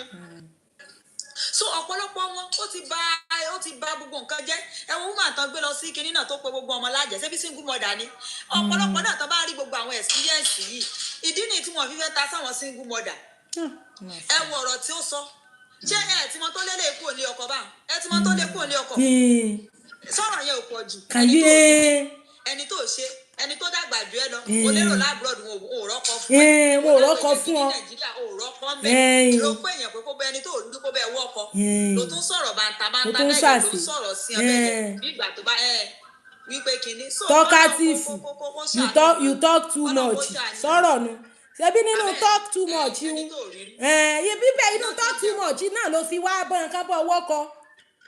àbí talk too much lẹni ẹlẹ́ni fi ń jẹun. àbí talk too much ọ̀nà fi ń jẹun. ó sú mi. ó sọ̀rọ̀ ọlẹ̀ ó bá ayé wọn jẹ́ ayé tí ó ti rí túnṣe. ó sú mi. ló ń wọ́kọ láti 15 years. láti 15 yọ ọkọ dùn rí lo rọ́kọ 15 years ago. ẹ ló rọ́kọ. ó ra bí ló rọ́kọ kọ́nà kó ṣàánú. wọ́n ti bà gbogbo ẹ̀ jẹ́ nínú tó fi jẹ́ pọ̀pọ̀lọpọ̀ àwọn single mother yẹn àwọn èèyàn ń bu ẹnu àtẹ́lù wọn. bẹ́ẹ̀ ni bẹ́ẹ̀ a tún sọ̀rọ̀ ìyàwó condition. ṣé ẹ ti ẹ̀rí yẹn kódà níbi tí wọ́n bá dé tó ọkùnrin bá sọ pé àyàwó mi ò tí ì bímọ ni dákun fẹ́ mi torí ọmọ ló fi fi ọ kọ́ọ̀sì bímọ mẹ́ẹ̀ẹ́dógún fún lọ́jọ́ tí ìyàwó bá fi lè rí ẹyọ kan bí báyìí ó tán nù o ó tán nìyẹn tọkùnrin gan bá tẹ̀ ní condition tó fẹ́ fi fẹ́ ẹ gan kò yẹ kó sọ fún ẹ pé torí nǹkan báyìí mo fẹ́ fi fẹ́ ẹ wo ẹ ti gbà God bless you. tó bá ti lè rí nǹkan yẹn lára ìyàwó ẹ̀ àánú rí nǹkan yẹn ni wọ́n mọ̀ múra kankan lé lórí wọ́n níyàwó àwọn ò mára mú ni wọ́n níyàwó òun ò dáná dáadáa ni díẹ̀ mọ́ dáná fún un. bẹ̀rẹ̀ ọkùnrin ìwo náà ni wọ́n ń rorú ẹjọ́ láàbí báwọn èwo lẹjọ́ òfò gan. àní mọ́mí people of grace wọ́n pòsì kan iléyá ní bọ̀ yìí wọ́n lọ́kọ wá lọ sọ fún wípé ìwọ ìyáálé ó mánéjì ààrẹ ni o mi nílé aṣọwó aṣọdún àwọn ọmọ lọ́dún yìí o èèyàn mọ̀ pé ìyàwó rẹ̀ wà nú oyún bùkásà sì ti fẹ́jú sọ yẹ kó lọ sọ fún ìyàwó bẹ́ẹ̀ yẹn sọ yẹ kó sọ fún ìyáálé ṣé kò ti dọ́ta sílẹ̀ so bẹ́ẹ̀ lè mọ̀ pé àwọn ọkùnrin ọ̀pọ̀lọpọ̀ wọn ò mọ̀rọ̀ kan là kí ń sọ àwọn ni wọn náà ni wọn tún ṣe kíni wọn tún fa ogun wọnú ilé wọn tún ṣe gbogbo ẹ̀ so ẹ̀yin náà wò ó báwo lọ́ọ́ yẹ sọ fún ìyàwó pé torí pé ìyàwó mi ò máa ra wọn bó ṣe fi ọ tó bẹ mi. mo ṣe máa ń sọ fún obìnrin ọkùnrin tó bá ti sọ fún ọ pé ìyàwó òun ọ̀dà máa fẹ́ sẹ́wọ̀n ló wá dáa. àníwùmá kan máa ń ṣe program yìí lọ́jọ́ tí wùmá yẹn sọ story of her life. mo ń dájókòó rẹ́rìn ní wùmá yẹn náà fi ra rẹ̀ rẹ́rìn o. wùmá yẹn ní nígbà tí ọkọ wa tó wá tòsí báyìí ó ló ní ìyàwó òun kò sẹ́jọ́ tí ò rò tán ó ní ìlú náà wá wọnú márèjì ló wá múra èmi mo fẹ́ digbá èmi mo fẹ́ dàgbọ̀n ó sáré rí mi bíi best ó ní ẹ má jẹ́ ntàn yín ìgbéyàwó tí ìyáálé ń lo ọdún bẹ́ẹ̀ ó wo olóṣù mẹ́ta tó fi kárángà ó wo olóṣù mẹ́ta ó wà yẹn ní tó fi kárángà because kò sí àwọn ọkùnrin kan wà tán máa fẹ́ ìyàwó mi wọ́n dẹ̀ máa jẹ́ kó mọ̀ wípé mo ní ìdìyàwó kejì ni as simple as that. Honestly. ọ̀dọ́ bá ti ń di wípé ìyàwó mi ò dáa nígbà náà wá pé ṣé bọ́lẹ̀ ẹ̀ dáa ni. impression yẹn làwọn ọ̀pọ̀lọpọ̀ wọn náà sì tún gbé wọlé. jọ̀ọ́ mà ẹni tán sọ fún pẹ́nìkan ọ̀dà so náà gọ̀ láti believe pẹ́nìkan ọ̀dà ni. How will you tell me that somebody is not good? òun náà ti ra rẹ̀ bíi pé èmi mo dáa. òun láńgẹ́lì ìfún kẹ́ni yẹn láṣejù gan fúnra ẹ lọ́mọ mọ̀ ń gbọ̀ bá débẹ̀ nígbà tí ìṣe pé ẹjọ́ fẹ́ mọ̀ gbé. òun náà ti ra rẹ̀ bí kò ló dáa jù ṣé ẹ̀rí woman tí wọ́n gbé lọ Àgídìgbò ni tó ní wọ́n lé èmi náà ni mò ń fáwọn ní peace ìwọ tó pàdé ní. mo ti rántí ọlọ́nà Mrs. ọlọ́nà. ẹni tó pàdé ọkọ rẹ̀ láti bíi 20 years. 33 years àbí kí náà. 33 years. kò fún peace ìwọ tó wá pàdé láàrin oṣù méjì. ìwọ 6 months ká ilé mọ bíi tí àwọn obìnrin míì bóyá ẹ̀gọ́ tún kù. bóyá kíní ni òkò ń yé mi because èmi máa ń wò pé ṣé wọ́n ń ronú jinlẹ̀ ni. ṣé wọn imagine kéèyàn máa sọ wípé ìyàwó tán fẹ́ fún mi yẹn wọ́n arrange ẹ̀ fún mi ni wọ́n arrange ẹ̀ fún mi ní 2020 kíní kí wọ́n náà sì mọ bìlífù ọkùnrin bẹ́ẹ̀ so ọ̀pọ̀lọpọ̀ wọn kì í ro jinlẹ̀ wọn bóyá wà yí gà mi ò lè sọ ná mi bóyá wọn ò àbí torí mi ò mọ tó máa sún wọn débẹ̀ tọkùnrin kan fi wá sọ fún mi pé torí nǹkan báyìí mo fẹ́ fi ọtí sì gbára mi lẹ̀ ẹlòmíì nígbà bá ti jẹ tí ó jẹ tán ó pe nọ́mbà rẹ̀ ká lọ mọ́ kò ní lọ torí tó ń wáyé ó ti rí ẹ rí i pé tí màá yẹn wá lọ́wọ́ dọ̀wọ́ màá yẹn ó ti rí ní tó wá náà ni pé kó fi dé bẹ́ẹ̀ wò ó dẹ̀ ti rí ó ti rí tán náà nìyẹn ẹ wò bó ṣe trash yẹ ẹ wò bó ṣe trash yẹ kò tiẹ̀ tọ́ ẹlòmíì ò tiẹ̀ ṣe sọ́ọ̀rì òun ò tiẹ̀ ṣe sọ́ọ̀rì kò ṣe sọ́ọ̀rì ó dẹ̀ lọ bẹ́ẹ̀. ó kàn trash yẹ bẹ́ẹ̀ yẹn. ó trash yẹ bẹ́ẹ̀ ẹ wá ìmájì kí wúmà yẹn má lọ yọ oyún yẹn yóò da ọmọ yẹn tán ó nìkan ni ó máa dá tán yóò da ọmọ yẹn tán kọ́lọ́n kó ṣàánú kọ́lọ́n kó ṣàánú ẹ jẹ́ kí n fún ẹlòmíì náà láyè kan sọ̀rọ̀. ẹ ṣeun house of Atoke lẹ́mà. yes ma èmi tẹ̀ fẹ́ bẹ̀rẹ̀ lórí ọ̀rọ̀ mọ́mì tí wọ́n mú ọ̀rọ̀ is it not last week Thursday tí wọ́n ní ọkọ àwọn ò gba oyún lèmi tẹ̀ fẹ́ bẹ̀rẹ̀. yes a resolve ẹ̀ ṣe rí mo gba nọ́mbà wọn nígbà tá a parí mo gba nọ́mbà ọkọ wọn yẹn so ó wá di after 2 days wọ́n wá díẹ̀ mú mi pé ṣé mo ti pe ọkọ àwọn yẹn ni mo ní rárá mi tí ì pè wọ́n o wọ́n ní àbúrò ẹ̀ wọ́n lẹ́gbọ́n ọkọ àwọn yẹn ó ní káwọn yọjú wá sí family house pé so ìgbà táwọn yọjú mo wá ní òkè kan yọjú lọ kó tó di pé màá pe ọkọ tó rán nígbà tán ti pe àwọn rò pé bóyá mo ti pe ọkọ ni èmi ò dẹ̀ tí ì ráyè pè mo wá ní òkè kí n ní sùúrù ìgbà tán lọ tán dé wọ́n wá ní nítorí ọ̀rọ̀ yẹn náà ni wọ́n ṣe pe àwọn ipe wọ́n ní bó tiẹ̀ ló lóun ti change mind òun pé òun ó gbóyún ní ìsìn gbóhùn ọgbà ní ìsìn wípé ṣùgbọ́n nǹkan tó wá ń ṣẹlẹ̀ ni wípé àwọn gan àwọn ò mọ̀ bóyá káwọn sì continue láti fẹ́ nítorí wípé ní ìwà tí wọ́n wù ó dá ó ti lọ gbalé fẹ́ nìkan at the end of the day ṣe mọ̀ pé ńgbà tí mọ̀mí táyé ń sọ lórí ètò fún wọn last week pé kán máa ṣiṣẹ́ wọn láwọn ń ṣiṣẹ́ pé civil servant ni wọn àwọn dẹ̀ tún ní ṣọ́ọ̀bù later náà tó wá ń sọ pé àwọn ò ní ṣọ́ọ̀bù àwọn ò ṣiṣẹ́ àwọn ò ṣe nǹkan kan mo ní ọ̀rọ̀ yẹn ti ń contradict wípé ṣe bí nǹkan tẹ́ ẹ sọ fún mọ̀mí táyé lélẹ́yìí ìgbà tán ní àwọn fẹ́ connect wọn méyàn kan lè máa ṣiṣẹ́ so. go straight to the point. madam fún mi ẹ ṣe. so àwọn go straight akọ́lọ̀ ń ṣàánú wa ṣe pé máa kan sọ̀rọ̀ pé táyé pé wọn níṣẹ́ lọ́wọ́ ni pé bóyá nǹkan bóyá àwọn lè bá wọn help wọn bá wọn. ṣé àmọ̀ pé mò ń pariwo ní last week yẹn tó jẹ́ ká bá máa yẹn. dádì tó sọ̀rọ̀ yìí náà lọ sọ lọ́jọ́ yẹn. thank you for the answer mr. so wọ́n fún mi ní nọ́mbà ọkọ pé kí n pè bẹ́ẹ̀ lẹ́tà wọ́n tún ní mọ̀ pé wọ́n ti pe àwọn ní family house ìgbà tán wá lọ. àwọn èèyàn kì í máa ń robi tán bá ti ní fault àwọn èèyàn kò ṣe rí ó kàn yẹ pé ó máa dà pé èèyàn ń ṣàìjọ ọkùnrin even kó jẹ́ ọkùnrin náà ló wá rojọ́ ìyàwó ẹ̀ níbí báyìí a máa sọ pé kó mú nọ́mbà ìyàwó ẹ̀ yẹn lẹ̀kẹ́ pé kẹ́ẹ̀ kò ní sẹ́yìn tó máa rojọ́ bí tóun ti jẹ̀bi nǹkan tó yẹ kí n gòkè nìyẹn ẹ ṣe mọ́mì tó rán yín létí yẹn ẹ ṣe àdúpẹ́ jà ní. ẹni yẹn kò fẹ́ tẹ́ intervene nínú ọ̀rọ̀ yẹn lọ́wọ́. ẹ̀bẹ̀ nǹkan tó wá ṣẹlẹ̀ ní ìsinmi pé wọ́n wá ní àwọn olówó táwọn ò fi gbalé àwọn olówó táwọn ò fi gbalé pé gbogbo sálárì àwọn tán bá yọ gbá tán yàwó 20,000 ní ó kù but the way bá ṣe ń sọ̀rọ̀ last week yẹn she was talking as if she's okay financially so mo wá sọ fún mọ́mí táyé pé báyìí ni wọ́n wá ní àpé kí mọ́ dáhùn pé kó mọ̀ jẹ́ pé bóyá àwọn tán máa fẹ́ máa ṣe pé bóyá èèyàn fi ń gbowó mo ní èmi èé ṣe donation lórí péèjì mi adẹ̀ export èèyàn gbowó lọ́tún lóṣù yẹn èmi ẹ ṣe tí má fẹ́ ṣe anything monetary bóyá mo fẹ́ wá ṣe give away pé tó mo fẹ́ ṣe ṣùgbọ́n pé àwọn ò lówó táwọn ò fi gbalé salary àwọn gan tán bá ti yọ gbogbo gbèsè kò ju 20,000 lọ mọ́ mo ní but this was different from what you said though number tí wọ́n send sí mi sí ń bẹ lọ́ọ̀mì pẹ̀ fúnra wọn náà ní mọ́tò pé nọ́mbà mọ́ pé wọ́n ti pìyàn ní family house àwọn ò dẹ̀ fẹ́ continue kí ni káwọn ṣe mo ní counseling is not about advising people it's about guiding people to take the steps tó bá fẹ́ take because every client tó bá wá ó ti already mọ̀ tó fẹ́ ṣe lọ́kàn they only need you to validate their decision so èmi kọ́ ni màá sọ fún yín pé ẹ mọ̀ fẹ́ yàn kan mọ́ èmi kọ́ màá dẹ̀ sọ fún yín pé ẹ mọ̀ fẹ́ lọ ẹ̀yin lẹ́mọ tẹ́ ẹ fẹ́ àti nǹkan tẹ́ ẹ fẹ́ torí táwọn ò bá continue pẹ̀lú ẹ̀ ìyóòjọ́ táwọn kò ní sí báwọn ó ṣe tọ́jú ọmọ táwọn bá dẹ̀ continue pẹ̀lú ẹ̀ ìwà rí ò dáa ó ń kóbìnrin mo ní ọ̀rọ̀ obìnrin kíkó ojú òfẹ́ rú ẹ̀kú ṣàṣà lọkùnrin tí è ṣe so it depends on you reason tí mo dẹ̀ fi ń treat kéèsì yín ọlá wípé ṣẹ́ táwọn panel ọ̀ràn mi ni pé òkè ẹ já follow up kéèsì mo ní that's the reason why I'm giving you time because I have to send her several voice notes nígbà tí ní mọ̀ pé ọkọ mọ́ pé ó ti lóun ó gbóyún owó ló kàn kù táwọn nídìí nísìn ìkànnì mú ìsídàkẹ́ mọ́ fẹ́ lọ kẹ́ wà á lé ẹ̀kọ́ náà tọ́jú yín. pé bóyá kẹ́ contribute owó fáwọn ní báyìí. so ìwé báwọn kan ṣe ń sọ̀rọ̀ lọ́jọ́ yẹn it's like bí ẹni tó ti ní tó. God bless you bẹ́ẹ̀ tó ti ní tí ò nídìí tó wà financially okay ni o.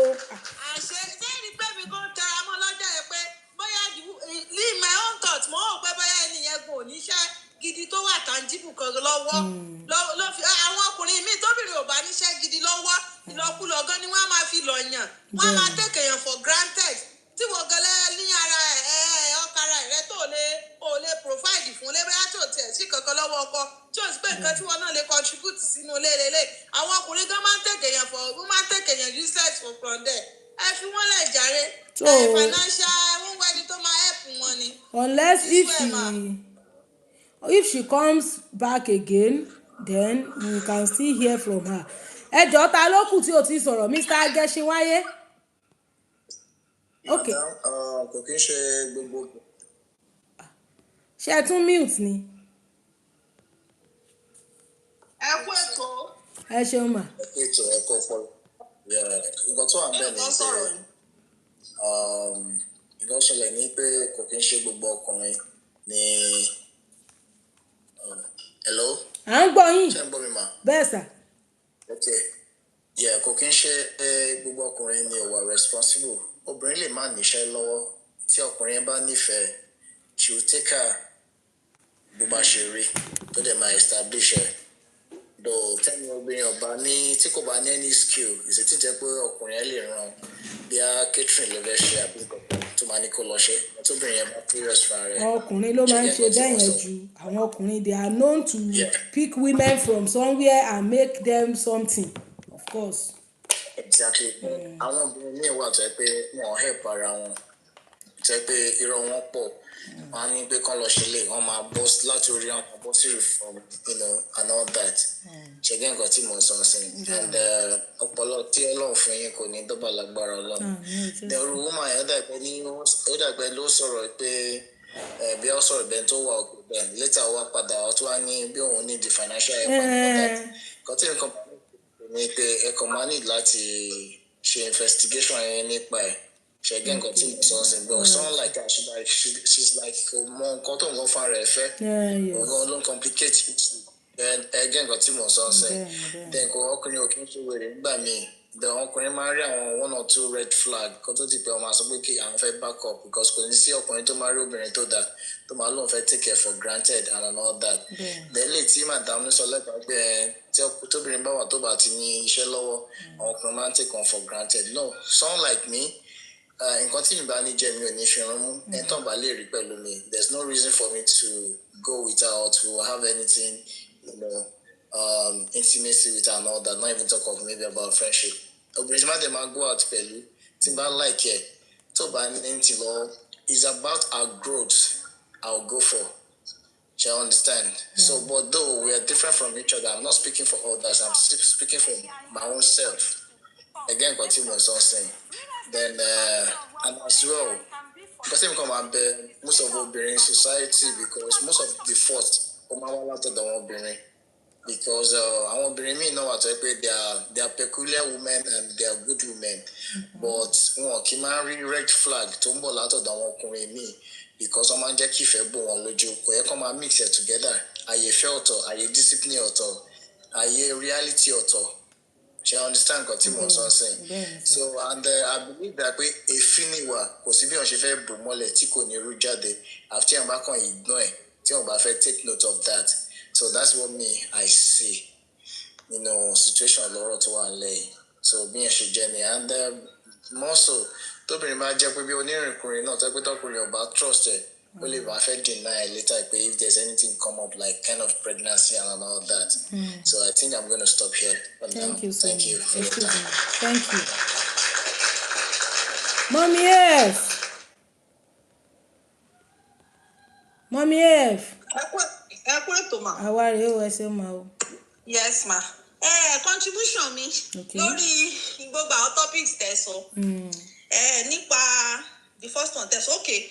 Mọ́mì tí mo kàn ń scroll bí mo jí láàrin tí mo wò fóònù, mo rí mọ́mì yẹn tán sọ pé ẹni yẹn ṣà ń sọ fún wọn pé wọ́n gbowó lọ́wọ́ nǹkan kan. Ṣé ẹ rí Tabọ́sẹ̀? Ẹ̀yin gan-an bí ẹ fọ́ọ̀lù áǹdì mi. Torí mo believe pé ó yẹ kẹ́ ẹ ti àlìsí ojú yín ti máa róríṣiríṣi àwọn wèrè lórí social media. Bẹ́ẹ̀ ṣe wà yẹn èèyàn kan comment orí comment yín níjọ́ wo bẹ́ẹ̀ yẹn tó sọ yí pé kẹ́ ẹ pé òun àbí bó tiẹ̀ ní kẹ́ ẹ send message sóòní tí mo sọ síbẹ̀ pé ṣé ẹ̀yin lẹ nídìí ẹ̀kú ẹ̀ ní àbọ̀ ló nídìí ẹ̀kú ní. Oh my God. Tó fi jókòó síbẹ̀ tó ṣe bí lọ́balọ́ba pé kí n máa pe o. Are you get in touch with me? Àwọn bó ṣe kọ kíní yẹn síbẹ̀ tí mo fi. Àná mi ìbáyọ̀ audacity yẹn pọ̀ fún wọn. Ṣé rí kò yẹ kí ọ̀rọ̀ tí mọ́mí Juliana ẹ̀ kò jọ yín lójú mi kí lọ sí platform ọ̀bọ̀ ẹ̀kọ́ kan Facebook máa ń gbé kí ni wọ́n wá fún mi àbí mo dẹ̀ ṣe rí mọ́mí yẹn èèyàn tí. Very responsible nurse ni wọ́n. Ṣé rí a lot of people wà lórí social media tó wà mentally sick ẹgbà bẹ́ẹ̀. Òun ti ṣe kinní kan for 50. Even people that are here in the diaspora, àwa tá máa rí wọn, ẹ má bínú ẹ̀yin sí mọ̀dà tẹ́ bá wà lórí platform ẹjọ́ ẹ má bínú o. I'm not saying this to disrespect anybody o. Ṣé rí mọ̀ àwọn single people yẹn, single mothers yẹn, bó ṣe máa ń behave nígbà míì. Bóyá kíní yẹn ló máa ń kó sí wọn lórí. Òun ló jẹ́ kí n aláìpẹ̀lú tíọ́rì yín pé téèyàn ò bá rí okódó, ó lè jẹ́ kéèyàn máa kanra. Ó wà lẹ́yìn tó jẹ́ pé mi máa kanra nínú wọn. Tẹ́ bá pàdé wọn níbi iṣẹ́ báyìí, mọ̀ wọ́n rí o, kì í bá wọn sọ̀rọ̀ o, jọ jàre ẹ̀ níṣu o, wọ́n máa lejú mọ́ yín báyìí níbi gbà pé ẹ̀yin àti wọn jọ ń jà. Always bí ìjà. Wọn ò dẹ̀ kí wà lóyà o, kífùn kẹ́ mú wọn lọ́rẹ̀ẹ́, bẹ́ẹ̀ bá dára dé wọn báyìí, wọ́n betray yín ẹ mọ̀ sunkún ni.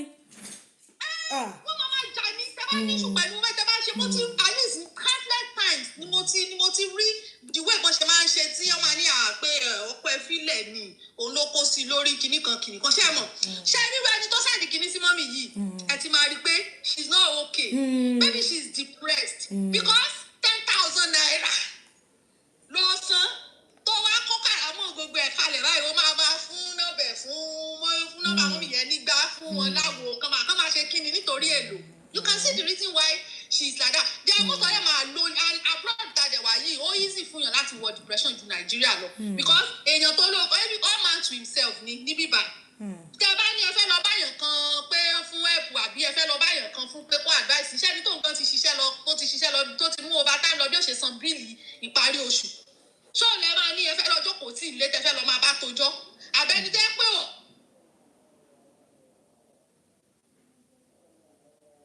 Kí ló ń ṣẹlẹ̀? Tí mo rí ní aspect yẹn nìyẹn pé tẹ́ bá fẹ́ analyse message ẹ̀ wẹ́lẹ̀ analyse bẹ́ẹ̀ fọ̀rọ̀ ẹ̀ pawó ni but ẹ take it serious kò lè tó yẹn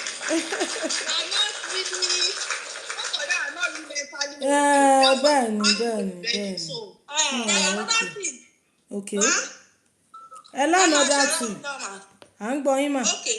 Another thing ní ti àwọn ọkùnrin ṣé ni mo máa ń sọ kíní yẹn all the time tọkùnrin bá sọ fún ẹ pé ìyàwó mi ò dá kò kí n dáná ni kò respect mi kò respect family mi kò ṣe kíní kankan ló máa sọ tóbìnrin yẹn fi máa wọ galo ẹ tí ò bá sọ̀rọ̀ bẹ́ẹ̀ yẹn kò ní wọ ga. That is why I always say that tẹ́ni ọkùnrin bá wá bẹ́ẹ̀ fún òfẹ́fẹ́ tó bá sọ nǹkan kan fún ẹ nípa ìyàwó ẹ̀ make him find this here do your due diligence by yourself before you go ahead kó tó di kó máa lù yín ní jìbìtì.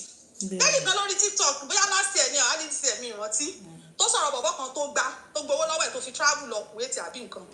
lẹ́yìn yẹn tí ó bọ̀bọ̀ yẹn sọ fún ni pé ìyàwó òun nǹkan báyìí ok ó ṣe find this nígbà tí bọ̀bọ̀ yẹn wá lù ẹ̀ jìbìtì tán tó wá lọ bẹ́ẹ̀ lómi ó wá ṣẹ̀ṣẹ̀ wá lọ ó ṣe find this ọ̀rọ̀ tó sọ fún ẹ lọ́jọ́ sí nípa ìyàwó ẹ̀ alákọ̀ọ́kọ́ ó wá rí i pé irọ́ ni gbogbo ohun tó sọ ló fi jẹ́ wípé nígbà tẹ́lẹ̀ mi bá fi ọkọ̀ tán ìyàwó wọn ò kí dáná fún wọn ẹ̀yin ẹ̀ wá fẹ́ máa ṣe bí áńgẹ́lì ẹ̀yin lẹ fẹ́ máa dáná fún ẹ̀yin lẹ fẹ́ máa respect family ẹ̀ ẹ̀yin lẹ fẹ́ máa tún lé ṣe ẹ̀yin lẹ fẹ́ máa ṣe mí sọ pé àwọn obìnrin kan náà ò ní lọ́wọ́ o bọ́ṣẹ́ ráwọn ọkùnrin irọ́ ẹ má bínú ẹ̀yin ọkùnrin tẹ́ wà lórí pláfọ́ọ̀mù o irọ́ bá tọ̀tá wọn jẹ́ kú wọn irọ́ yẹn náà gbọ́dọ̀ pa láti fi make sure wọ́n fi wọlé sí ẹ lára but anybody tó bá ti fẹ́ married man even mo máa ń sọ nígbà tí mo wà ń sisi if you are tó bá ti dàgbà jù tó wà òkè tó níṣẹ́ lọ́wọ́ tó ń ṣiṣẹ́ gidi tó ń gbowó gidi tí mo rí láṣẹ tó wà òkè mi ò rí rísì fún ẹ láti má ti níyàwó mi lè fẹ́ torí mo máa bìlíìfù pé ìsídà kogun máa bá ẹ̀ dá àbí kó jẹ́ pé ìwà ẹ̀ ò dáa ó lè wà òkè ò dá lápò dá lẹ́sìn ó wà òkè ó níṣẹ́ gidi lọ́wọ́ ó dẹ̀ ń gbowó gidi ó wá sọ fún mi pé ò níyàwó ọlọ́run lọ́mọ iye obìnrin tó ti fẹ́ ẹ tó ti sá lọ tó lè kópù pẹ̀lú nọ́ńsẹ̀nsì ẹ èmi ni màá wá tọ́ tẹ́rí sí kinní so ká tó wá sọ pé ẹni tó níyàwó gan ẹ jẹ́ ká àwọn obìnrin ẹ máa ṣe due diligence yín ẹni ọkùnrin tó bá ti wá irú ẹlẹ́sẹ̀ tó sọ fún pé ìyàwó òun ti kú mi ìmọ̀ bí woman yìí ò ṣe one way or the other gbogbo táàbí tó máa ń lọ bá àwọn ọmọ ní school tí ò sì fi style question àwọn ọmọ yẹn. òun lè má rò pé ó parọ́ máa ṣá máa fi kú parọ́ ni. àìmọye irú ẹ̀ tá a ti gbọ́ tó máa ní pé ìyàwó àwọn ti kú ni tíyàwó òde kù tó máa níyàwó àwọn ti kú ni tíyàwó òde kù so èèyàn gbúdọ̀ dẹjú ẹ̀ sílẹ̀ kó máa ṣe due diligence ẹ̀ kó gbádìí lọ́tún lọ́sìn wádìí dáadáa mo ti rí èèyàn tẹ́ kó pe ẹni tí ọkọ ẹ̀gbọ́n kọ́kọ́ fẹ́ tó lọ láti béèrè lọ́wọ́ ẹ̀ pé kí ló ṣẹlẹ̀ láàrin wọn so that ẹni yẹn náà tún ní 4 victims. ẹni yẹn ò ní sọ ẹni yẹn sóbìnrin yóò wá sọ kóbìnrin fọkọ kan lẹ̀ kẹlòmíì wá fẹ́fẹ́ kó wá lọ bá yóò wá sọ fún ọ. náà wọn fẹ́ ra wọn mọ́. nǹkan ní sọ náà some women will not say it o yóò ní o kò sí nǹkan tó kàn án ni. tí ìyàwó yóò bá ṣáà lè sọ fún àwọn tó bá aṣàárẹ̀ èèyàn kan méjì. bí ìyá yẹn bá tí wúwà yẹn bá dáa mo mọ̀ wà yín obìnrin tó wáyé pé obìnrin yẹn ọkùnrin yẹn dáa ni obìnrin tó fi ilẹ̀ á sọ fún pé kò dáa bẹ̀tẹ̀ wáyé pé èèyàn burúkú ni máa yẹn that's the only reason tóbìnrin máa fi dákẹ́ á ní ìwọ náà lọ jẹ ìyá tó fẹ́ jẹ lọ jẹ lọ́dọ̀ rẹ̀. bẹ̀ fọkùnrin wá lè dáa kóbìnrin ó wá fi ilẹ̀ ni. irọ́ ó lè má tóbìnrin ló fọ ọkọ rẹ̀ ó lè jọ fún yẹn gan ló. ok ọkùnrin tó dáa fi ẹlẹ̀ ó wá fẹ́ tún recommend ẹ̀ fẹ́ lómi the woman will not tell you anything. That is it. kò ní sọ fún ẹ yóò ṣe wá sọ yóò ní ìwọ náà lọ try lọ́ọ̀kì ẹ kí ló kàn ń bẹ̀. tọkùnrin yẹn bá dáa tó purọ́ pé kì í ṣe èèyàn dáadáa ńkọ́ tàbí tó jẹ́ pé èèyàn burúkú ni tó purọ́ pé èèyàn dáadáa ni ìwọ náà lọ fẹ́ that person will not tell you the truth. Yes, ó delicate gan. So that is just my contribution. Thank you so much ẹ ṣeun gan. Madam Fúnmi mi tí gbóhùn yín o then Àyìndé Òòṣà mi tí gbóhùn yín náà so House of Atoke ti sọ̀rọ̀. Okay, all right. I should go, madam. Yes, sir. Well done, and God bless you so much. And I thank you so much. Pé ẹ jẹ́ èèyàn kan tó jẹ́ pé àwọn nǹkan tẹ̀ ń ṣe yìí ó ń broaden eyes àwọn ọmọ wa obìnrin àwọn àbúrò wa obìnrin and àwọn ẹ̀gbọ́n wa obìnrin míì náà tó jẹ́ pé wọ́n ti ṣe ẹ̀ṣẹ̀ gbé and a mọ̀ pé gbogbo matter yóò lè tán pátápátá but at least ó máa reduce it to a very high level. Ó máa ń sọ nǹkan kan dáhẹ́ àǹtí mi tó sọ̀rọ̀ tó ń sìn wọ́n ní pé àwọn ọkùnrin ní kínní ṣe rí ẹ lọ wo dáadáa àwọn tó máa ń fall into this category ni àwọn obìnrin tó ti wà desperate pé mo fẹ́ fẹ́ ọkọ that is when they fail láti rí àwọn red signs yìí all the red signs will be there it will always be there mo máa ń sọ pé smart tó yín obìnrin smart jù wá lọ you understand we are not as smart as you guys were But so when a woman fall into the hand of a wrong man, I can tell you for free, Ori sign or ignore me. She saw the sign. Ìkan lára àwọn àbúrò mi, bọ̀bọ̀ kan wà lẹ́nu ọjọ́ mẹ́ta yìí, ó wà lórí LinkedIn.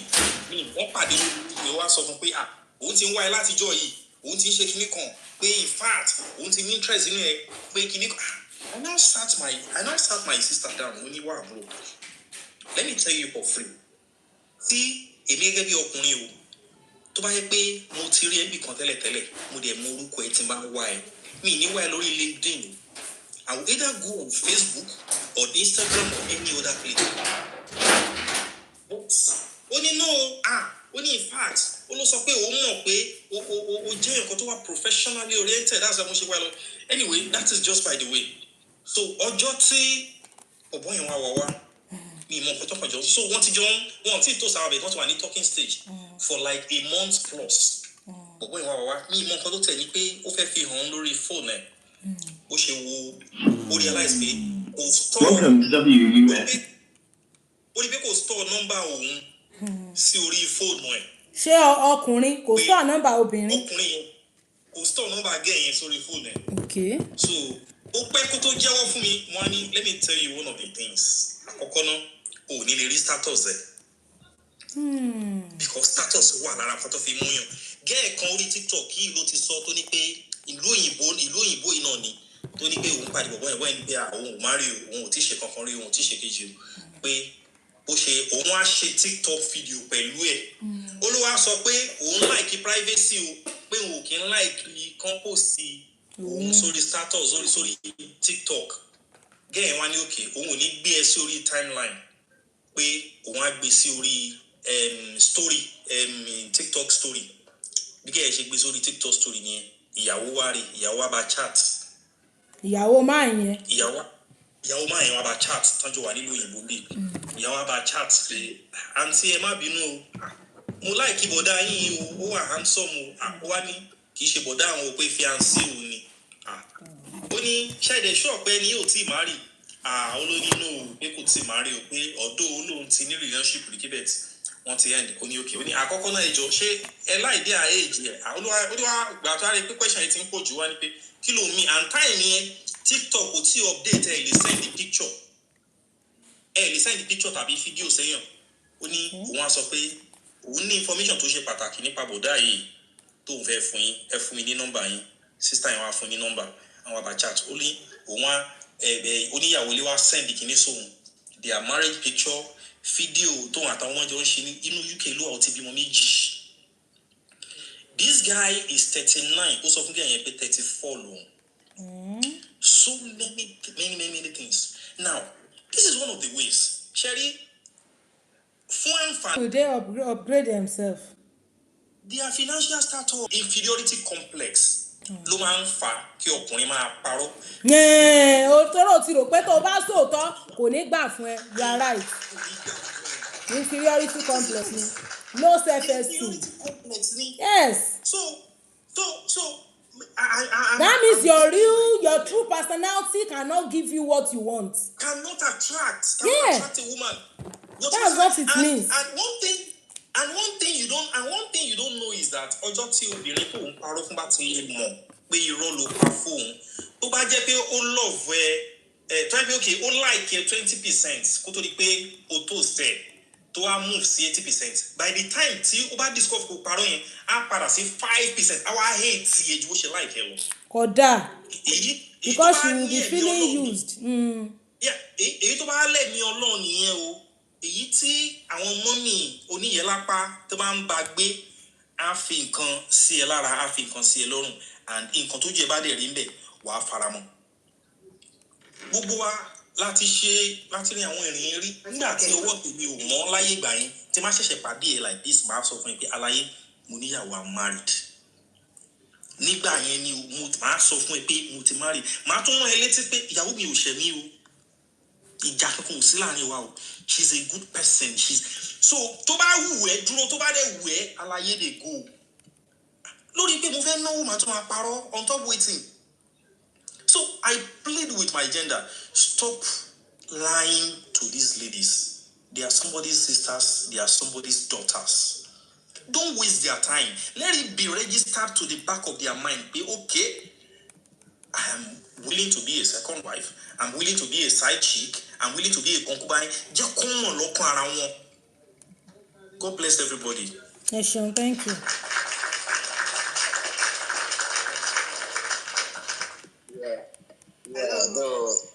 That brother there says, Good submission, brother. His submission is very good. Ta ló ń sọ̀rọ̀? Wọ́n mi fún mi àbí ta ni mo mute? I muted somebody now. Mo bí iṣẹ́ ìgbọ́ mi. À ń gbọ́ yín. Wọ́n ẹ̀ṣẹ̀ sọ̀rọ̀, wọ́n á ní kí n sọ̀rọ̀ ń sìn ṣe mọ̀ pé ti pè mí tẹ́lẹ̀. Mo bí tẹ́lẹ̀ ní Mákìn. Good submission, brother, tó sọ̀rọ̀ lọ́sìn. Lọ́wọ́ àtúbọ̀ máa fún mi. Yeah, it's a fact, yeah. Babasa ẹ kú ètò, òye ẹ kú ètò, ẹ kú ètò, ẹ kú iṣẹ́ ìránṣẹ́ náà, Olúwa túbọ̀ máa fún yín lókun agbára. We appreciate your good work that you are doing in different ways, right? Kò dìgbà tó bíyàn bá ṣe bọ́ sórí altar kó tó máa preach. You're doing a lot of work. Like I always come in whenever I come, I'm online. Having time for you. I always like to join your program, right? Yeah, gbogbo àwọn èèyàn ti sọ̀rọ̀ rẹpẹtẹ lórí àwọn ọ̀rọ̀ yẹn, you know, lórí ẹni tó ń sọ nípa kínní. Lórí matchmaking ẹ̀jẹ̀ kọ́kọ́ sọ̀rọ̀ nípa tìyẹn. Wọ́n máa ń rò nísìnyí máa ń wò pé àtijọ́ náà mo wá wò náà àkúrìsì àwa náà ti dáyé ṣe díẹ̀ náà pé ṣé báyé ṣe wá di ọ̀rọ̀ ọ̀fẹ́ ṣe wá di mẹ́ta ìpínlẹ̀ náà tó jẹ́ pé ó wá di matchmaking. I don't know bó ṣe máa ń work. Náà ni kò kí ń wọ́ọ̀kì. Obìnrin mi ti ro rẹ̀ pin náà ni pé obìnrin mi ti ro rẹ̀ pin pé tóun bá dẹ̀ lọ́kọ láyé òun ìṣayé òun dẹ̀ máa òun ò lè do without oko iná ni. I don't understand tó fi di pé they will just feel that wọ́n fẹ́ máa make àwọn pẹ̀lú. Wọ́n á dẹ̀ mọ̀ wò pé ìjọ táwọn bá dé náà ní kán bá wọn rí yàn bẹ́ẹ̀ wá ni ó wá ló easy tó.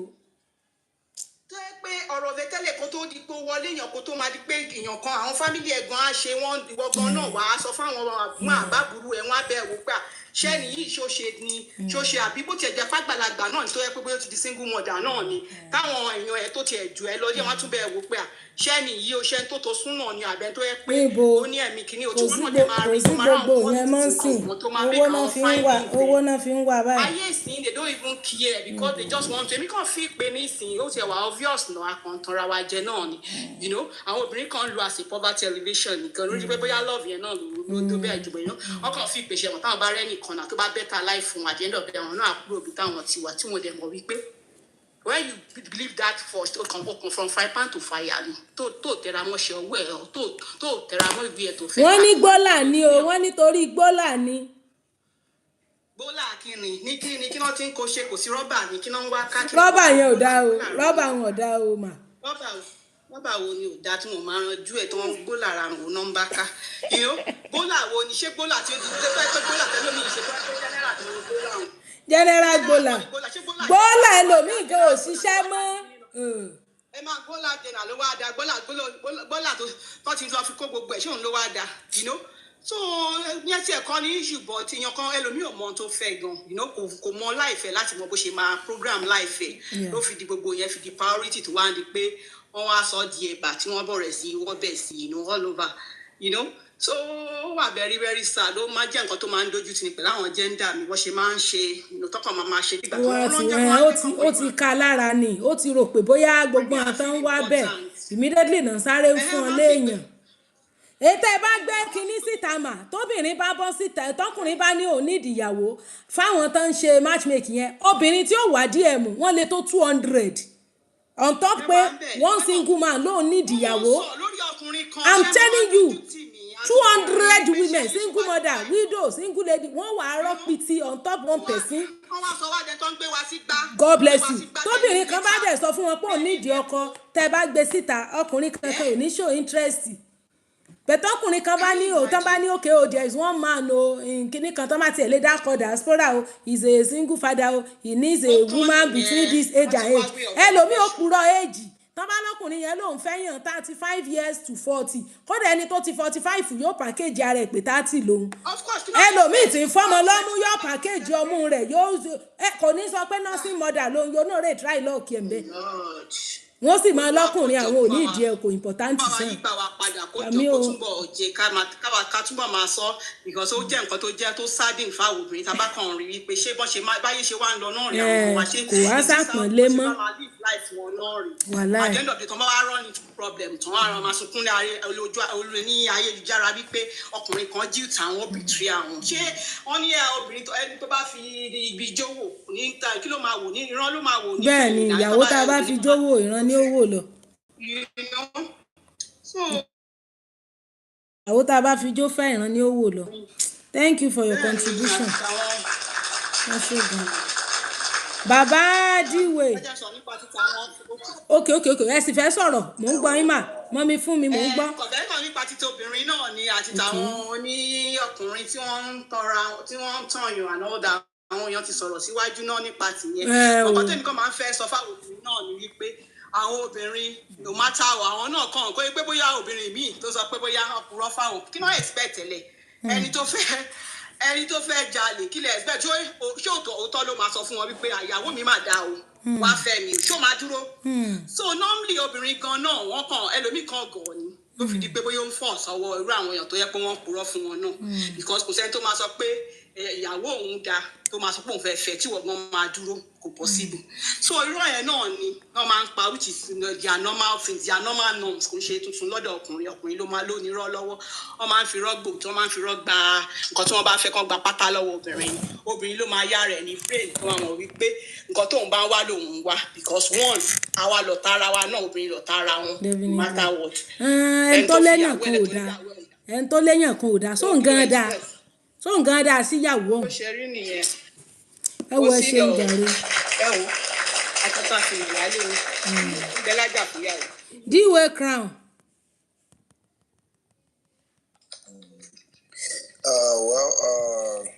Gbogbo brother mi tó sọ̀rọ̀ láìpẹ́ àti madam Fúnmi náà everybody náà ló sọ opinion títí. but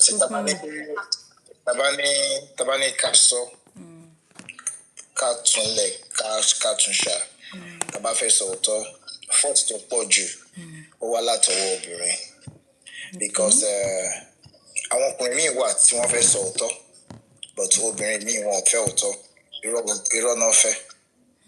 Tabadẹ ni pé ká wò mú kàn fẹ́ fi àwọn kan ṣe case study ní tó bá ní ìtẹ́lọ́rùn at least orú obligate nísìnyí òun àti ìyàwó ò sí mọ́ ṣówó la fẹ́ sọ pé bí a problem ẹ̀. àbí o. orí àwọn kí lorúkọ Canada former Canada Prime Minister òun àti ìyàwó ẹ̀ náà ò sí mọ́ maybe about last year or whatever ṣówó ni problem wọn. So most of obìnrin mi wọn mọ nǹkan tí wọ́n fẹ́. ẹ̀yin ará Facebook ẹ̀ mọ̀ bọ̀ TikTok device yìí ti battery ẹ̀ ti low so Facebook guys come to TikTok. àìmọye obìnrin tó ń fi ọkùnrin tó dálẹ̀ tó yẹ pé ìtawáṣì wà lójú àbí nípa ọ̀rẹ́ tí wọ́n tàn nígbà tó wá jáde kúrò nínú marriage ẹ̀ tán ojú ẹ̀ṣẹ̀ wàá bó àti fẹ́ padà wá sínú ilé kò ní easy fún mọ́. You understand? Okay, for instance like àná onílédì kan tí mo bá sọ̀rọ̀ mo advise ẹ̀ ó wá ní aṣọ mo ti marry mo ní rárá pé mi ò tí marry ó wá ní mo ní pé but mo lẹ́ni tí mò ń date o but kò sí lára and ó travel ó wá ní òun láìkí iná dídà náà dà pé but ṣé báwo ni tòun ṣe máa ń rí mo ní kí ṣó fẹ́ kí n parọ́ fún ẹ wípé bí mo ṣe rí mi ò lẹ́nìbọ̀dì tí mò ń date tàbí mi ò sí pẹ̀lú mi. So if you know pé mo ń parọ́ fún ẹ but for me to tell you the fact nísìnyí mo jẹ̀bi àbí òun náà sọ pé òun ṣe relocate láti ibì kan láti Ìbàdàn wá sí Èkó manúkè ṣé wọ́n fẹ́ sọ mi pé o ò ní relationship kankan ó lóun ò ní relationship kankan fóun tó wá sí Èkó mo ní that's not true mo ní bọ̀ tó bá sọ pé bẹ́ẹ̀ ni okay mo ní for instance èmi àti ẹjọ́ wá wà papọ̀ ex-boyfriend ẹ wá pè ẹ́ jẹ́ kí wọ́n á take a personal pé kí lè tó ṣe ń pè àná ọ̀dà no ibì kan ló ti ń bọ̀ now so ó ní bí mo ṣe máa ṣe but ìwọ́n sìn mèmí sọ ọ̀tọ̀ fún ẹ̀sìn ó lè fẹ́ gba ọ̀tọ̀ yẹn wọ́n á sọ pé báwo ni tiẹ̀ ṣe máa gbé àná ọ̀dà. ṣẹ́yìn ìfẹ́ ni. distance ti wà láàrin ara wọn. èmi ò fẹ́. kí ni tí wọ́n á sọ pé bò ní tòun ó ṣe jẹ́. Though èmi ṣe ask out ni aṣẹ̀ríra ni in fact kò tẹ̀ tí pé 24 Ah, hours. kí lẹ́yìn ask ẹ̀ out sí? Nígbà mọ̀ pé ẹlẹ́nìkan. No. Nǹkan tí èmi ṣe ask out ni pé èmi kàn like just to keep each other company, not as in pé ṣẹ́gẹ́ nǹkan tí mo sọ ẹni tí mo dẹ̀ ń date náà pé bí a mo ti engage pẹ̀lú ẹ̀. Ẹ̀gbọ́n ẹ sọ̀rọ̀ délẹ̀ ẹ kàn fẹ́ máa jíra yín jẹ. Ìyẹn ò dáa tó. Oh no, bro, the question tó béèrè yẹn is a good question. Ẹ ti lẹ́ǹtẹ́ ń fẹ́ ibo wa lẹ fẹ́ fòun sí? Kí lẹ fẹ́ wá nídìí tòun sí? Tí mo fẹ́ ní details sí no ṣe okay nǹkan tí mo fẹ́ ní details náà ni pé afẹ́jọ akájọ máa keep company afẹ́jọ máa jẹra wa gẹ́gẹ́ bí brother mi ṣe sọ ìyẹn ò dáa tó. ẹ̀kẹ́ nǹkan tí mo sọ sí. Ìyẹn ò dáa rárá. But no one can tell madam, no one can tell tó bá lóyún àbí anything ẹ mọ̀ anybody ọkùnrin aláì. Kó mọ̀ fi rẹ̀ ṣe try and error nìyẹn ìyẹn ò dáa. Àwọn tán ṣe try and error gan-an tán wà determined nǹkan ṣẹlẹ̀ tán ní padà fẹ́ra mọ́. Yes sir.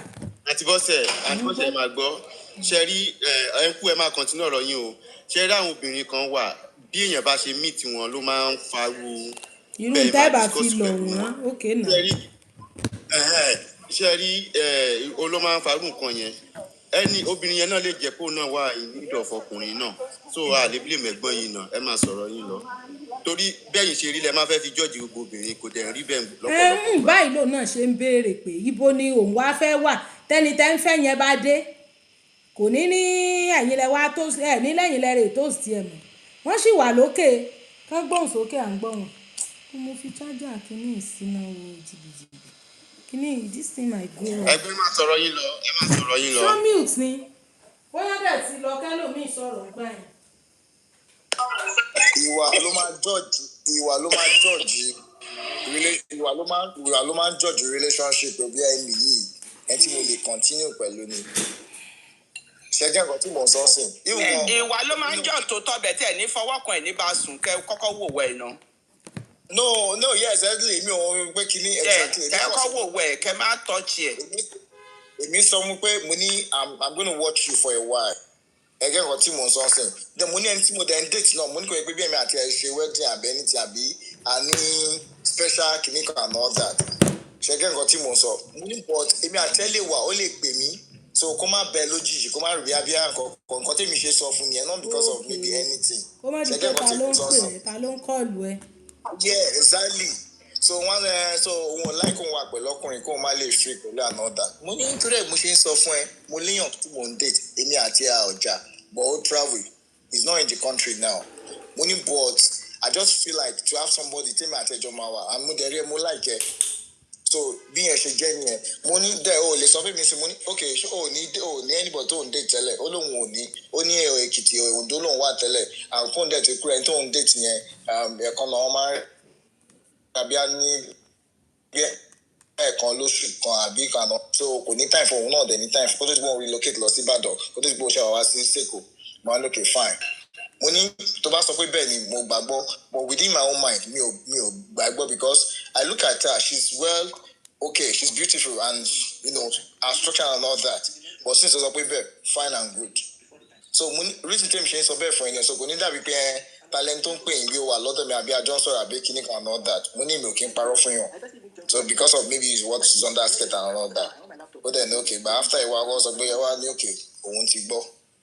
But most of obìnrin mi èèyàn máa fẹ́ come out fún wọn ò ní gba òótọ́ yẹn irọ́ náà máa ń fẹ́ kí ọkùnrin parọ́ fún wọn ọkùnrin mi dẹ̀ tó dẹ̀ pókè owó ọmọ ìka kó máa bẹ̀sùn àbí kó máa jẹ wọ́n á gbérọ́ lé wọn lọ́wọ́.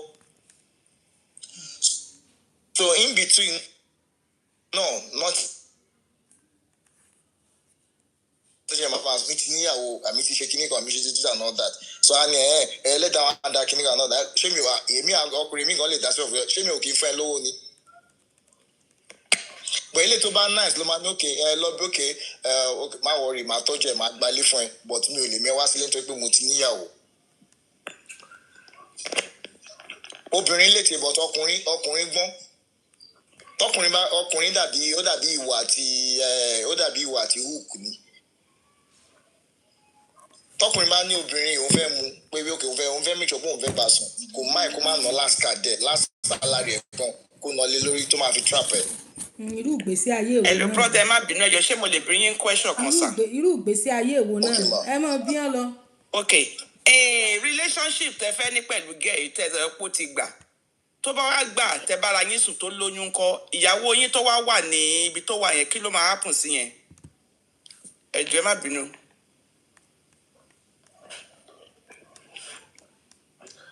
Ṣé ti gbọ́ sà? Ṣé gbọ́ ẹjọ́ ṣe lè dá mi lóhùn question yẹn? Ṣé D-Ways? Ẹ wò madam Adenike ma, ẹ máa sọ̀rọ̀ yín lọ àbí ta ló béèrè question yẹn? Okay, èmi ni mo béèrè. Ẹ yẹ kẹ́mi sáré dá sí nǹkan tí mo fẹ́ dá sí. Olóòtú ẹ̀yin mo fẹ́ bá wí. Ìyàwó tí bọ̀bọ̀ yẹn fẹ́ ní London tí ó sọ pé ìyàwó ẹ̀ ti kú yẹn. Tí ẹ wá sọ pé ẹ sọ lórí ètò bó ti gbàgbé nǹkan tẹ́ ẹ sọ pé ó lè máa mọ̀nà. Àwọn ọmọ olóyìnbó. Wọ́n ní kí ló dé tí ò béèrè lọ́wọ́ àwọn ọmọ pé ẹgbọ́n sí mọ̀mọ́ yín ti kú. Àwọn ọmọ olóyìnbó máa sọ̀rọ̀. Òun lè mọ̀ bí àwọn ọmọ yẹn òun lè fi pé kò irú ẹ̀mí sì téèyàn bá sọ fún mi pé yóò kú ìlérò pé sọ́mọ́ kúrọ́ kú mọ̀ọ́yàn ni. Àǹtí Bọ́sẹ̀ àwọn ọmọ olóyìnbó lè béèrè nǹkan tẹ́ bá fẹ́ mọ download everything àwọn ọmọ olóyìnbó máa rojọ́ ẹ̀ tí ẹ̀ ní láti bí wọn. What happened to your mom? Wọ́n máa bẹ̀rẹ̀ pẹ́rẹpẹ́ ni. Ẹ yẹ kí n sọ story kan fún yín. Nígbà tí ọ̀rẹ́ mi ló happen sí nígbà tí marriage ẹ̀ ṣẹ̀ṣẹ̀ pé 5 years ni ọkọ ẹ̀ ti ń gbé àlè lóríṣiríṣi bẹ́ẹ̀ kò mọ̀ torí ọkọ ẹ̀ gentle gan kò mọ̀ bẹ́ẹ̀ ọmọ ẹ̀ ní alákọ̀ọ́kọ́ first born ẹ̀ lálákọ̀ọ́kọ́ wà bíi 3 ló sọ fún pé mommy one aunty always give us craze daddy always take us there ìṣe ni ìyá yẹn ìṣe ló gba ọmọ yẹn pé gbẹ́nu ẹ̀ sọ̀rọ̀ which aunty after 5 years ló yẹ ṣe mọ̀ pé ọmọ yẹn ni the first person tó kọ́ sọ fóun ó dẹ̀ ná ọmọ yẹn pé gbẹ́nu ẹ̀ sọ̀rọ̀ ta ni àǹtí wo ló ń fún yín Chris later ní àti kékeré ló ti ń gbé àwọn ọmọ ẹ̀ lọ sí ọ̀dọ̀ àlè tí woman yẹn máa rò pé bóyá ó bóun gbá àwọn ọmọ ṣeré lọ àbó gbá àwọn ọmọ sí kinní obìnrin yẹn ń gbọ̀n ni tó ń gbé yín lọ okay ó bá pe ọkọ ẹ̀ pé okay tẹ́ bá fẹ́ bára yín sùn ibo ló máa ń gbá àwọn ọmọ mi sí àṣẹ wọn àti àwọn ọmọ mọ́ inú sitting room ìyàwó dẹ̀ máa rò pé ṣe rí pé àwọn ọkùnrin míì ganan ń kójúgun ja inú ilé ara wọn.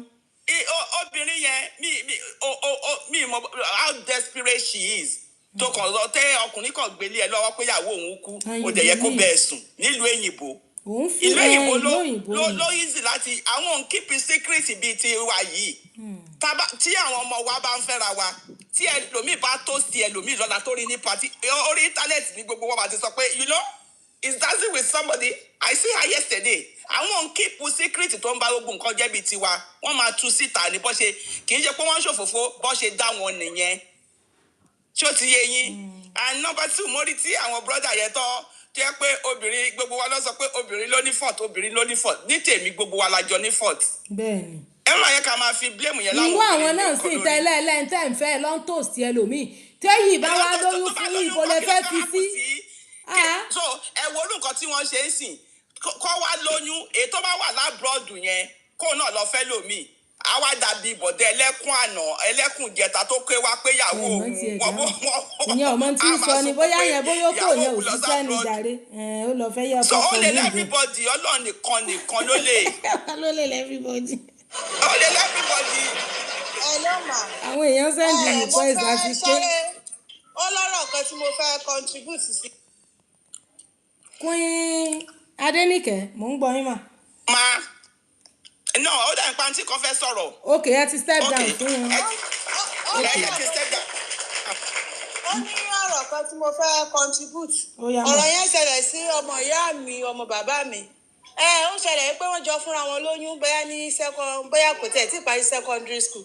Wọ́n jọ fúnra wọn lóyún. Mẹ́rin sátadẹ̀ pé kó máa lọ ọ̀dọ̀ ẹni tí wọ́n jọ fúnra wọn lóyún.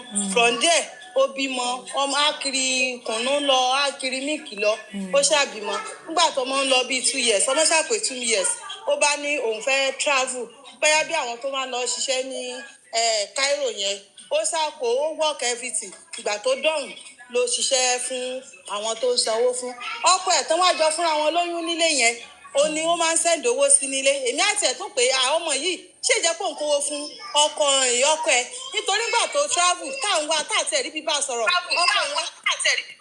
ọkọ ẹ̀yẹn deny ó lóun ò mọ ibi tó lọ kò dágbére fóun ọkàn mi ò balẹ̀ wọ́n ṣàronú wọ́n ṣe gbogbo ẹ̀ so ìgbà tó wá dọ̀hún ó kówó fún gbogbo nǹkan tó rà sí bíbá ọkọ ẹ̀ ló ń bá ṣe tó fi mọ́ ọkọ ẹ̀ ó ṣàlówó iye tó máa ń fọkọ ẹ̀ ní oṣooṣù so ó ṣàwálé ìgbà tó délé ó wá tún ní òun tó fẹ́ try ibòmíì pé òun tó fẹ́ travel out bí ọkọ ẹ̀ yẹn bó ṣe mú un mọ́ 419 nìyẹn wọ́n ṣàgbà àbúrò mi yẹn wọ́n gbà ní 2 million so àṣàyànjú kéèsì yẹn à ń ṣe everything a lọ sí police station tá a bá dé police station báyìí mi màá tún mú owó lápò ara mi màá tún kó kalẹ̀ fún àwọn ọlọ́pàá ọkọ ẹ̀ yẹn tọ́jọ́ fúnra wọn lóyún nígbà yẹn kò rí nǹkan kan contribute ọmọ yẹn ṣàtún try ó tó èmi mo tún wá àwọn ọ̀rẹ́ mi kan tó wà ní Cairo tán lọ ṣiṣẹ́ mo tún introduce ẹ̀ fún àwọn ọ̀rẹ́ mi yẹn gbà tí mo rí tó ń sunkún tó ń ronú pé àwàlà tóun ṣe iṣẹ́ bíi tí gbogbo ẹ̀ ẹ̀ẹ́dì sí lélẹ̀ ó ṣá lọ sí Cairo ọmọ àbúrò mi ó wà bóyá going to 4 years now ló ti wà ní Cairo so ọkọ ẹ̀ tí wọ́n jọ tó fi mú mọ́ 419 yẹn ìjẹ́mu wípé ìgbà tí ọkọ ẹ̀ yẹn ó ti fún ẹlòmíì lóyún báyìí àbúrò mi yẹn wà bí tó ti wọ́n sùn ká ní Cairo tiẹ̀ tó ti ń ṣe wàhálà o ọkọ ẹ̀ yẹn lóyún mọ ẹni tó gbá ní 2 million naira o.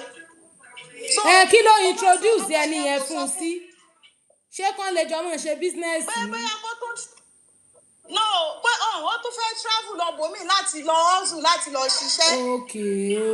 so kò sọ fún mi kò sẹ́ni tí Òṣogbo lèmi má rì sí ọmọ Ògbómọ̀ṣọ́ lé mi mo sáà ń bilẹ̀ ọmọ ìwà kí ni nǹkan tó ń ṣẹlẹ̀ wọ́n ṣàgbà ní omi so tẹ́mi gbà tó aṣáájọ fa wàhálà pẹ̀lú ọkọ ẹ̀yẹn gan ó jẹ́ ni pé nítorí owó yẹn kà mí lára pé báwo nígbà tí èṣe ò níyàn ó wá torí pé àtìlé rẹ̀ ló ti travel tó ti lọ ọ́fíìsì ṣiṣẹ́ mo nígbà tó lọ ọmọkùnrin yìí ó dìnnà ẹ̀ ó lóun ò mọ ibi tó lọ even gan sọ ó ní iṣẹ́ aṣẹ́wó lọ́nà ṣe kíní dẹ̀ ni ṣàgálà àwọn ọmọ tó máa ń mo tiẹ̀ ti gbàgbé bọ́n ṣe máa ń pè tó máa ń báyàn mójútó lè ṣe house help ṣe gbogbo ẹ̀ ni ló ń ṣe ní Cairo yẹn so ìgbà tó ṣá lọ wọn jọ sọ̀rọ̀ mọ́ nígbà kan tó lọ ó ní ọkùnrin sọ pé wọ́n lọ gbàdúrà nílé wòlíì kan ó ní tóun àti ẹ̀ bá jọ fẹ́ra wọn bóyá ẹnì kan ó kú ní inú àwọn méjèèjì mo ní àkòsí ìyọ̀nà lòun ní járógun kú so àbúrò mi yẹn ó ṣàwọ́sù lọ ó wà ní Cairo báyìí bí almost 2 years òun àti bọ̀bọ̀ ọkùnrin tọ́jọ́ bímọ fúnra wọn yẹn wọn jọ sọ̀rọ̀ wọn jọ sẹ́nìtì torí iṣu fọwọ́ ẹni tó introduce ẹ̀ sí tán gbà yẹn pé bóyá ọmọkùnrin yẹn náà mọ ẹni yẹn tán jọ gbà wọn jọ sẹ́nìtì ó wá di ọjọ́ kan tó ṣiṣẹ́ tán lọ́hùn torí tó bá lọ sí Cairo báyẹn á bá ṣiṣẹ́ fún ẹni tó mú lọ bẹ̀ fún 1 year and 7 months mọ́ǹtì tó wá ṣiṣẹ́ 1 year and 7 months tó ti ṣiṣẹ́ tán tí ogbó tó ti ń gba owó ọmọkùnrin tó bọ̀bọ̀ yẹn tó bímọ fún nílé bá tún mẹ́sẹ̀jì ẹ̀ pé kó jọ kó wá yóò ní 500,000 ìgbà tó fọwọ́dù mẹ́sẹ̀jì yẹn sí mi ara ta mí mo bú bọ̀bọ̀ yẹn mo gbé ṣe pé mo ní sáyé ẹ̀ ló wá ni ìwọ náà ló bá débi tó dé yẹn so kò wá pẹ́ rẹ̀ wọ́n wá ṣàtúnjọ ń sọ̀rọ̀ ọdún náà mo ti sọ fún yẹn mo ní ẹni yìí tó bímọ fẹ́ jọra yín lọ́mọ ni o ò ní nǹkan kan tó fẹ́ fi ṣe ò ní fẹ́ ǹjẹ́ àṣebọ̀bọ̀ yẹn ó ti fún yẹn ní oyún ní Ògbómọ̀ṣọ́ tí a mọ̀ àmẹ́nìtì 1,000 ní ó fún wọn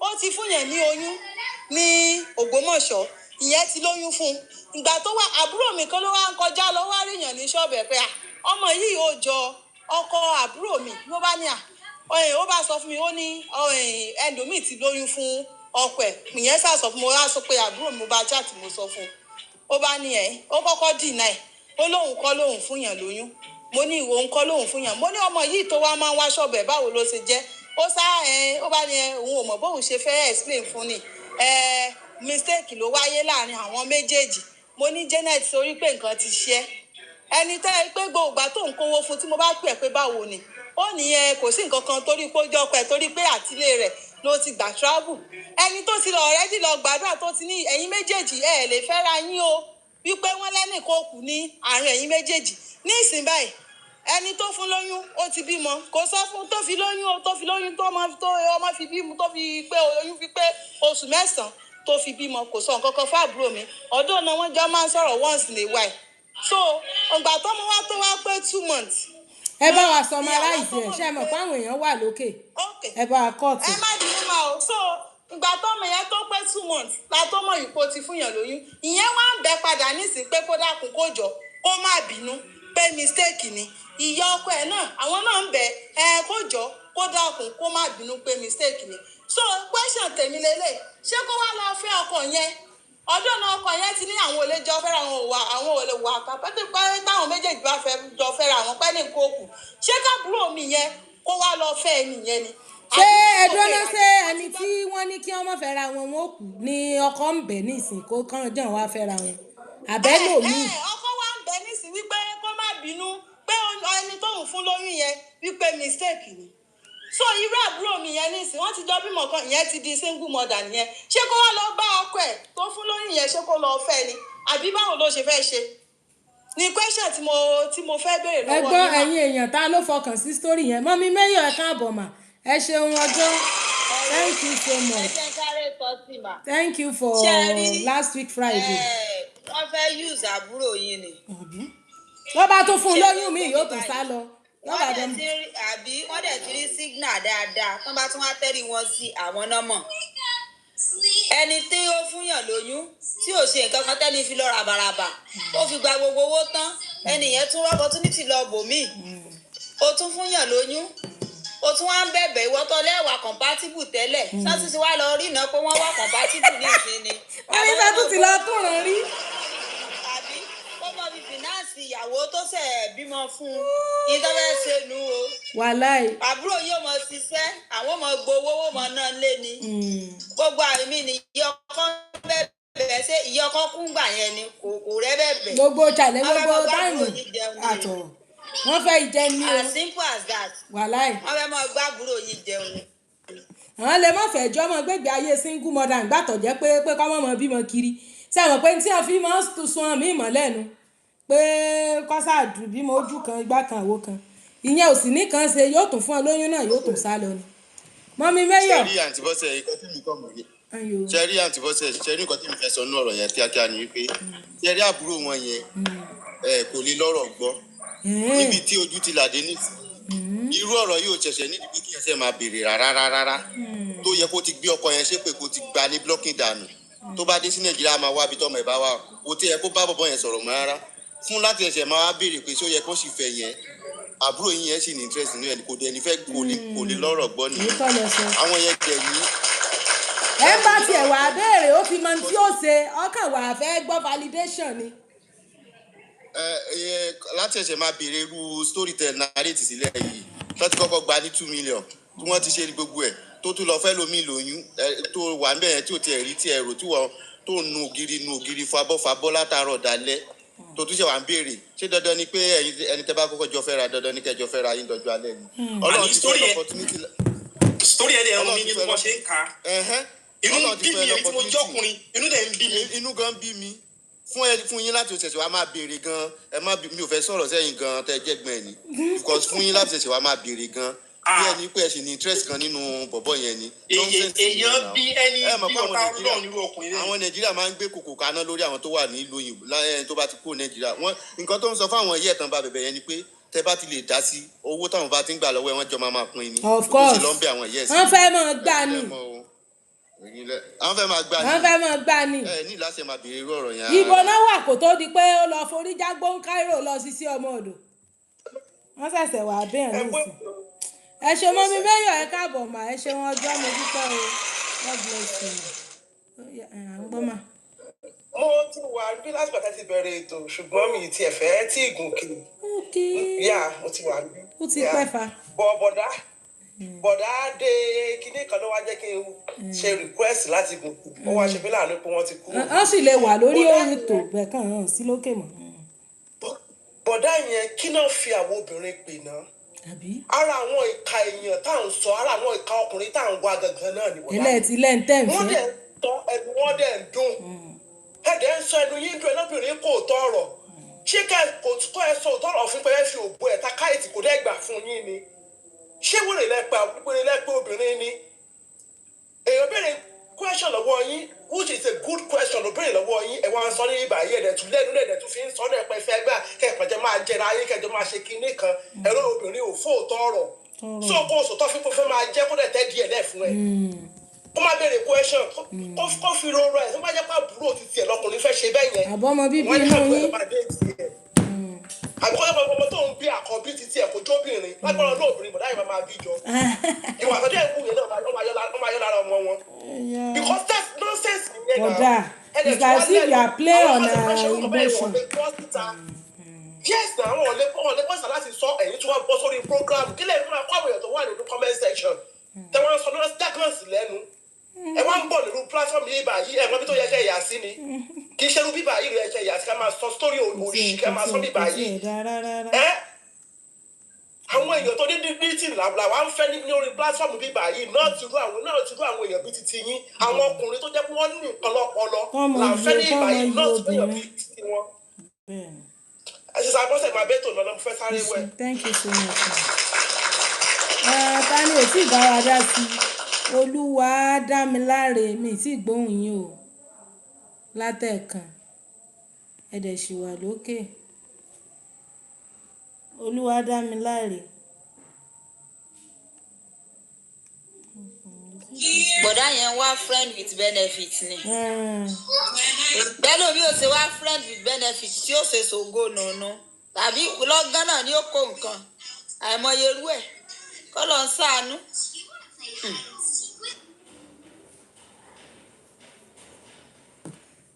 ẹnìkan béèrè wípé the place is dark kò sí náà nífa mo dẹ̀ travel ni I travelled so gbogbo ẹ rí i pé mo pẹ́ kí n tó bẹ̀rẹ̀ gan mo pẹ́ bẹ̀rẹ̀ o.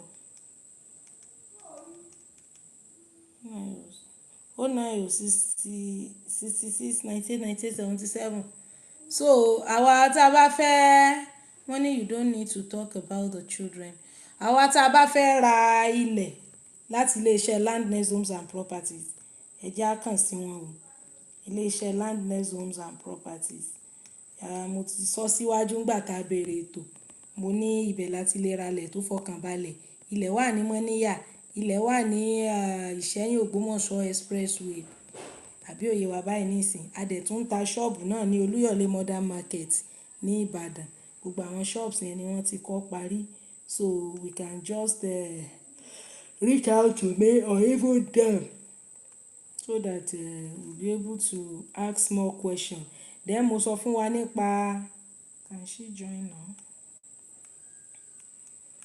mo sọ fún wa nípa O level school wa àbí òye báyìí nísìn mo sọ fún wa nípa O level school wa àwa tí a bá ní àwọn science students tó ń prepare fún NECO WAEC GC or even JAMB even if they are in SS1 or SS2 they can join it an online school strictly for science students so we'll train them and prepare them for their exams at the same time we do adult education as well for our elderly people that they want to learn how to read, write, and speak good English. We do that as well. And we also have training for content creation.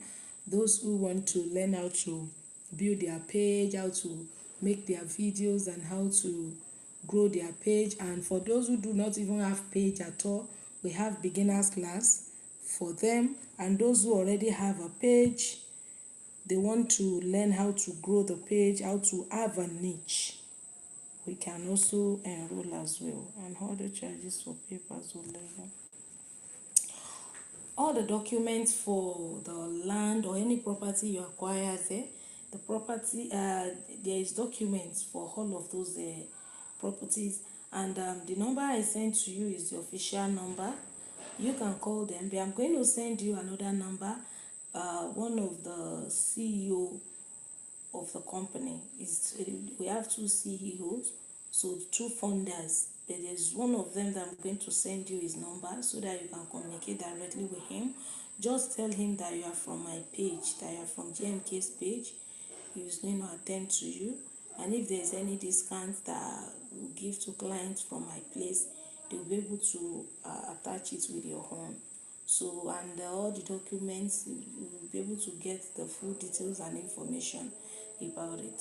So this particular number I sent to you is the official number, but I'm going to send you the number of one of the CEO so that you can speak with him directly.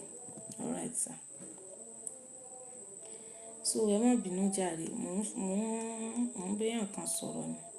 mi ń ṣọ̀gọ̀ ajé. Ó dá o, ẹ jẹ́ n wo iye hours tá ti lò. A ti lò 2 hours 42 minutes, almost 3 hours ní tí ẹ mọ̀ pa lè pẹ́ tó báyìí gan. Ṣé mo pé mo sọ fún wa pé mo travel, ibi mo sì travel wá yìí. Kódà gbogbo ẹ̀ ló dúdú rẹ́kírẹ́kí kò sí ná. So, àwọn pé tó bá jẹ́ pé ọ̀dọ̀ mi ni, kódà 247 light ni.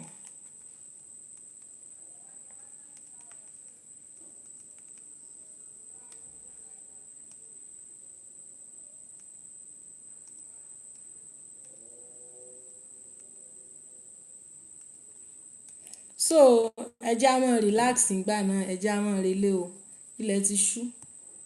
Assuming there is light now, so there will be illumination. So thank you so much everybody. Ṣẹ́nìkan sọ̀rọ̀ ni Olúwa Dámiláre, ẹ̀yin ẹ̀mí tí ẹ̀ tí ìgbóhùn yín látẹ̀kan. Ẹ ti ní ká mọ lọlé ìyá. Ńgbà tí ìgbóhùn yín mọ́ náà ni. Ok, èmi kàn fẹ́ sọ̀rọ̀ nípa iṣẹ́. Mo kàn fẹ́ sọ̀rọ̀ nípa pọ́ìntì àwọn méjì kan, mo gbọ́ pọ́ìntì wọn. So máa tó sọ̀rọ̀ nípa òun fẹ́ fẹ́yàn yẹn. Nígbà tó kàn fẹ́ yan arábìnrin yẹn jẹ ní ọ̀dọ̀ tèmi ni. Tó bá dọ̀la yóò wà ní ṣe bóun ti sọ fún ẹ pé òun lẹ́ni tóun fẹ́, yóò wà trash ẹni ẹlẹ́ni dànù. Tọ̀ kí wá ní ọ̀pá àjẹgẹ́ ni àdìẹ. Good question lóbìnrin yẹn béèrè. Bẹ́ẹ̀ni. Good question. Iná mo ṣe béèrè. Pé sẹ́yìn fẹ́ ni tó fi lè mọ béèrè pé bóná wá fẹ́ fòun ṣe àwọn tóòsì ẹ̀. Kó wá mọ̀ fi rẹ̀ ṣe promo lẹ́yìn fẹ́. So the second one àti woman tó ń sọ̀rọ̀ nípa àbúrò nǹkan kan pé gbàwo àbúrò òun fẹ́ fẹ́yàn kan wọ́n gbowó lọ́wọ́ ẹ̀ wọ́n ti ríran sí wọn fún àlefẹ́ra wọn tẹ́lẹ̀.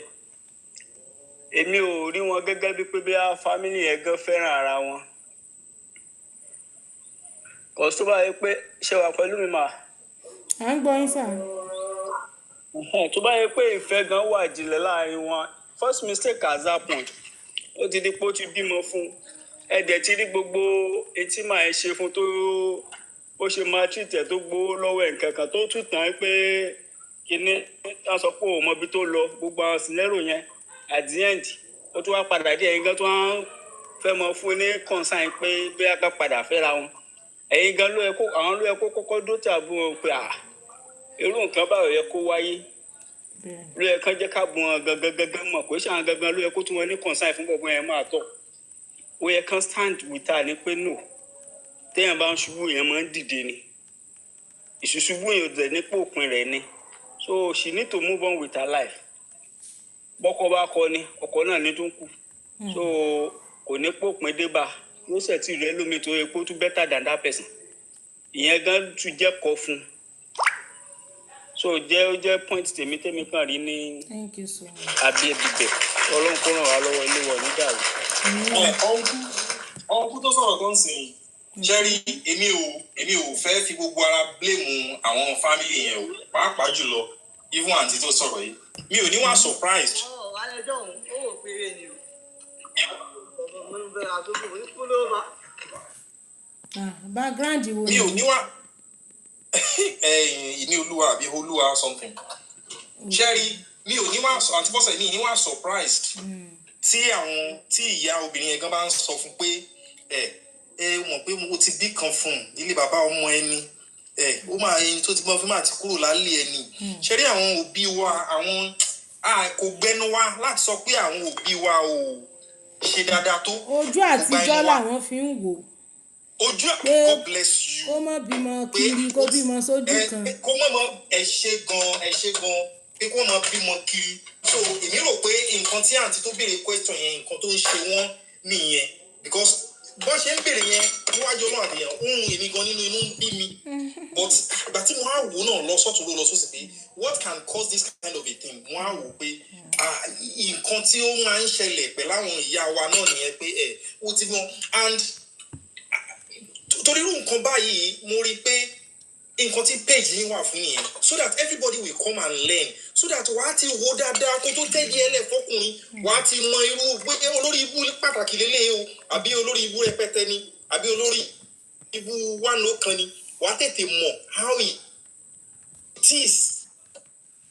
Do not fall victim like everything.